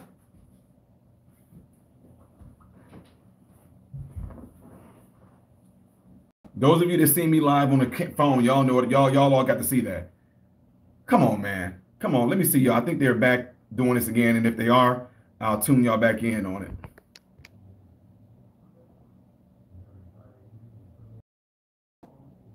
Faced with that Shooter shuffles across the roof. He's already failed attempt attempt to from be President Trump's wife. And I'm told it's, again, sequence of events, not a timeline based on the prior criteria laid out, but seconds after that is when the first shots rang out. That's helpful. The chairman and I were conferring on that because it would have been there's many failures on that day, but it would have been a critical failure if a gunman had turned his rifle on law enforcement and no one had pulled the president off the stage if it was a matter of minutes but seconds. Thank you for allowing me to clarify. No, of course, and thank you for answering the question. Just going back to the general process that you've seen over your distinguished career, were there any specific challenges that you and your team faced during this event? None of which I'm aware. To my knowledge, the planning on the PSP side, as per our interface with the Secret Service, was routine. Okay. And you mentioned earlier that in your experience and the standard protocol, the Secret Service engages with its state, county, and local partners. They have a plan. They work with their partners to implement the plan in the lead up to the event and the day of the event. Is there an opportunity for the state, county, and local partners to provide input, given that they have more familiarity with the area, Butler Police, you yourself have more familiarity with the area? Is there an opportunity for you to provide any feedback to the plan that the Secret Service comes to you with? In my past experience, yes. And in my past experience, I found the Secret Service very open and collaborative. We enjoy a very strong working relationship with them. And again, there's that fine line where the deference is that they're the top comm under a unified command. It's their incident. But certainly we would endeavor to give them any local nuance that would make the planning more successful and more safe. I appreciate that. One of the things we touched on multiple times today is the multiple lines of communication, 3 different signals that were being used, a command center. In your experience working with the Secret Service, have you seen a better implementation of a more streamlined communication setup that allows the different actors, the local PD, the county PD, the state police, to directly communicate to the command center, and then once there's a clear chain of command? I have not. The Secret Service comms is a very complex operation because of the worldwide environment in which they work. I'm in no way an expert in it.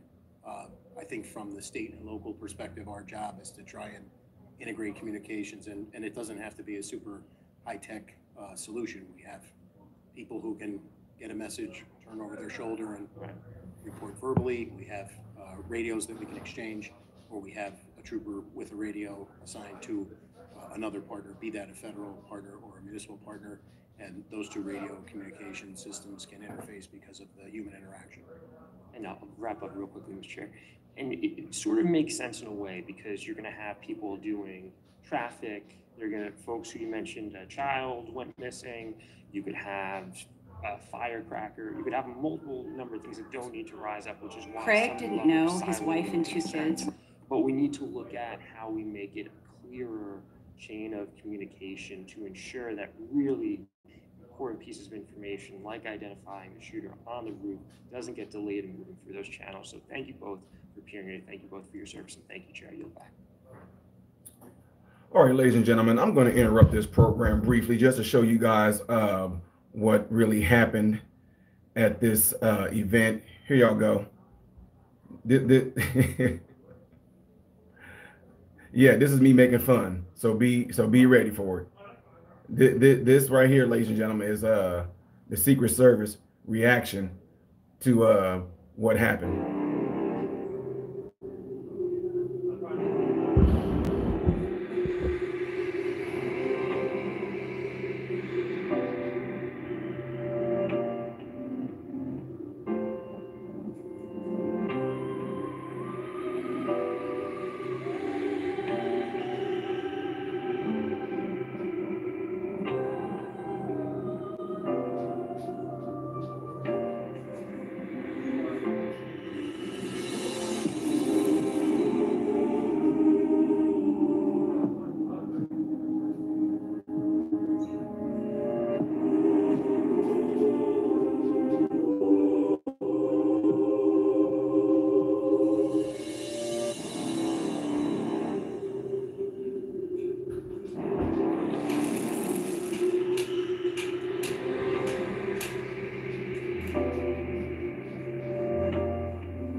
This guy up here, he's up on the roof.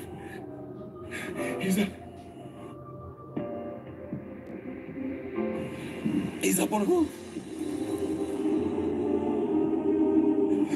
You hear me? Look! Look! Look!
And that's pretty much what happened, y'all. Yeah, I'm sorry. I have to poke fun. That's pretty much what happened. Colonel, do your radios have the capability to be programmed to be in contact with other agencies?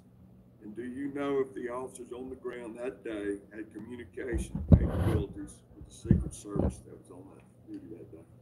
You're asking me a very specific question that I would defer to our Bureau of Communication Information Services. I can get you an answer as to what those specific capabilities were. Do you know if the Secret Service provided any guidance on combined communications? I do not, again, referring, I have not seen their operations plan. At 5:45 p.m., a local law enforcement sniper observed the suspect with a rangefinder and reported the suspect to command of the U.S. Secret Service. Colonel, how would you have responded to that information? So again, I certainly wouldn't articulate that at that point. A rangefinder, which could have legal and legitimate use, that is a threat, but it's certainly a highly suspicious activity that should be addressed. Mr. Woes, you testified clear and constant communication is crucial to ensure the security of the protectee. and that local law enforcement should be part of the command post to facilitate real-time information sharing and rapid response to emerging situations. As we all know, separate communications are necessary and effective during a large-scale event like this. There's no way everybody can be on the same channel. You talk over each other, you won't ever get the thing done. But there must be some clear understandings through communications at the beginning so that split-second decisions can be made, so there won't be a lapse in time and these terrible things happen. Would you like to just say a few words about that? So there's no doubt when you look at how many people are involved in an operation like this, having everyone on one channel is difficult. But there are people within contained areas, and their ability to be able to communicate as things change across platforms is crucial. In this case, we know that in seconds things unfolded. In seconds, getting meaningful communication out to people who might be able to act on that communication is vital. So I think there's avenues here. I agree that not everyone should be on the same channel, but there are certain people within certain areas and perimeters that should be having communication or the ability to communicate a little more freer. Thank you, Mr. Chairman. I yield back. Gentleman yields. I now recognize Mr. D'Esposito, representing the New York law enforcement community as well, for 5 minutes of testimony. Thank you, Mr. Chairman, and good afternoon. Thank you both for your service. On July 13th, we witnessed the Secret Service fail to secure Pennsylvania Field and keep the former president of the United States of America and the Americans that were gathered there safe. While President Trump thankfully survived this horrific attack, Corey Compatore, a volunteer fire chief, a father, and a husband died while shielding his family from the assassin's bullets. Two others, David Dutch and James Copenhaver, were both struck by bullets and are still recovering. The Secret Service failed. Quite frankly, they failed miserably. And Colonel Paris, Mr. Yos, Mr. Ezel, and myself, we could probably combine our law enforcement experience and have no question that there was failures that day. We could probably ask someone who just graduated from a police academy or a veteran with 40 years on the job, and they would agree. So my first question is to Colonel Paris. I know that you mentioned over the last year you've had close to 20 interactions with the Secret Service and visits. During his presidency, Pennsylvania has been the second most visited state by President Biden. If you could go over again, what is your coordination with the Secret Service? What does it normally look like ahead of a visit from the President of the United States? So I would say the basic timeline is the same. We are notified at some point that there's going to be a visit of a protectee or the president and everybody in between. The venue is ultimately secured, the logistics, and then there's planning at the request of the Secret Service, and our default position is to attempt to partner and give them all the support that we can. Okay. Now, I know that Mr. Menendez had similar questions, but I just want to reiterate because I think it's critically important. Of the dozens of times that you've dealt with visits from the President of the United States, and I'm sure you've thought about this dozens and dozens of times at this point, and read through emails and thought about different incidents, compared to the incident on July 13th, was there anything different from the way that this was handled? Not to my knowledge. Okay. So at approximately 5:51 p.m., Pennsylvania State Police notified the Secret Service of a subject with a rangefinder. That was 20 minutes before the gunman shot President Trump and two others. This is for either one of you. What should have happened next? So ideally, I would say that Mr. Crooks could have been encountered and intercepted. That would have been the ideal. Yos? Again, I have no direct knowledge. I want to make that clear, but I think also we need to assess the threat and determine whether there's a need to withhold the asset from the stage. So I think we all know what should have happened, right? 20 minutes passed. There was someone who eventually took a shot at a former president of the United States and killed 2 innocent Americans. So we know what did happen. We know what should have happened.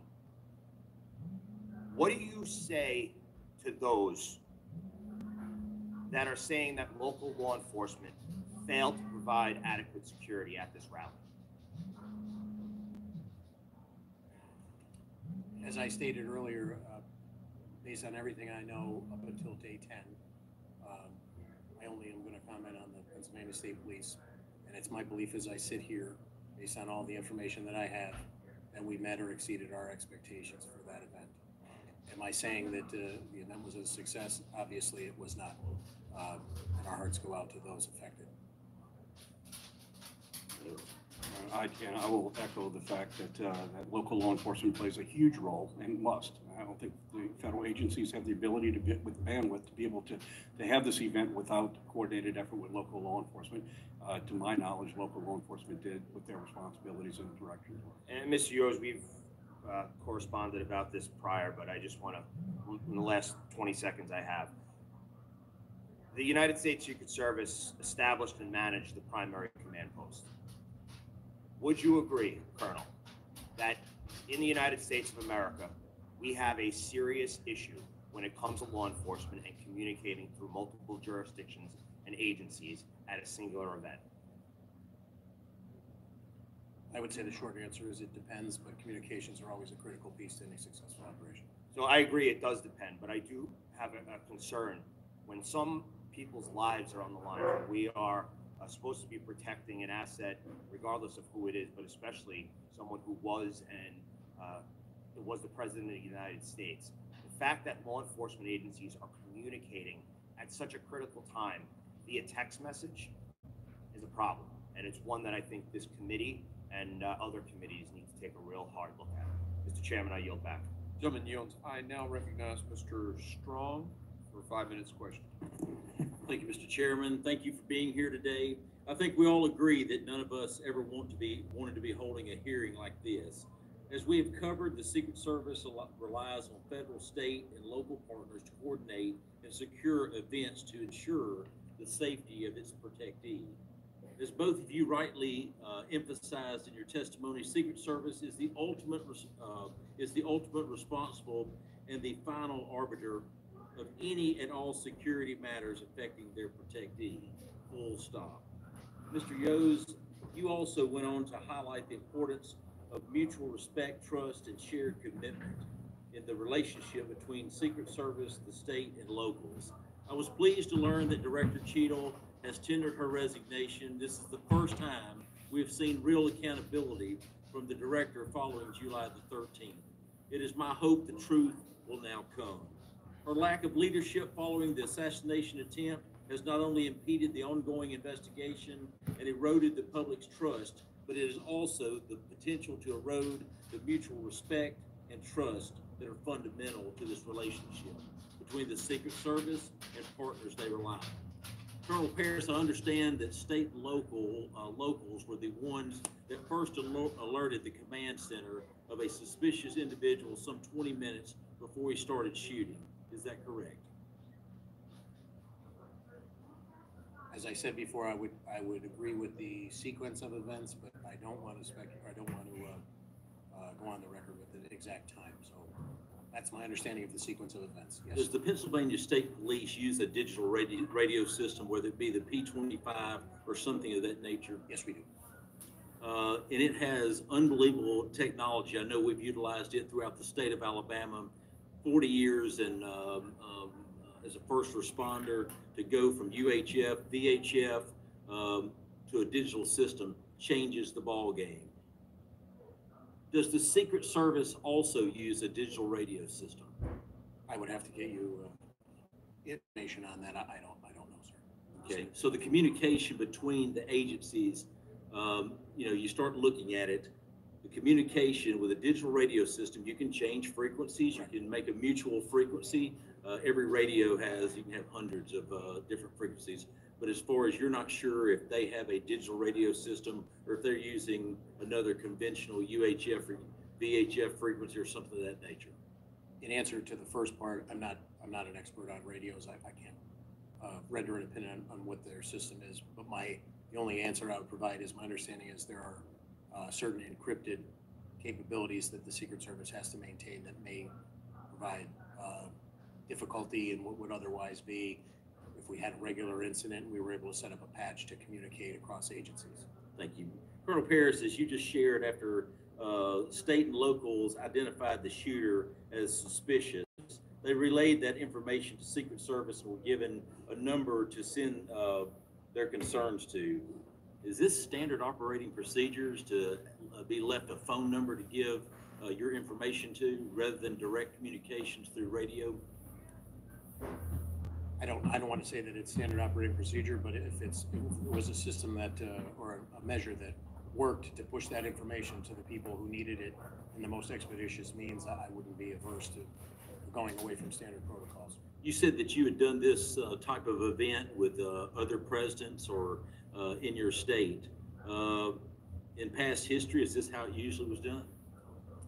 I can't say that I have had a personal experience about, I've obviously been present when there were suspicious people that came out over the radio and law enforcement was seeking them, but I can't say that I have a frame of reference exactly on point here, sir. Did the Secret Service provide rules of engagement for state and locals?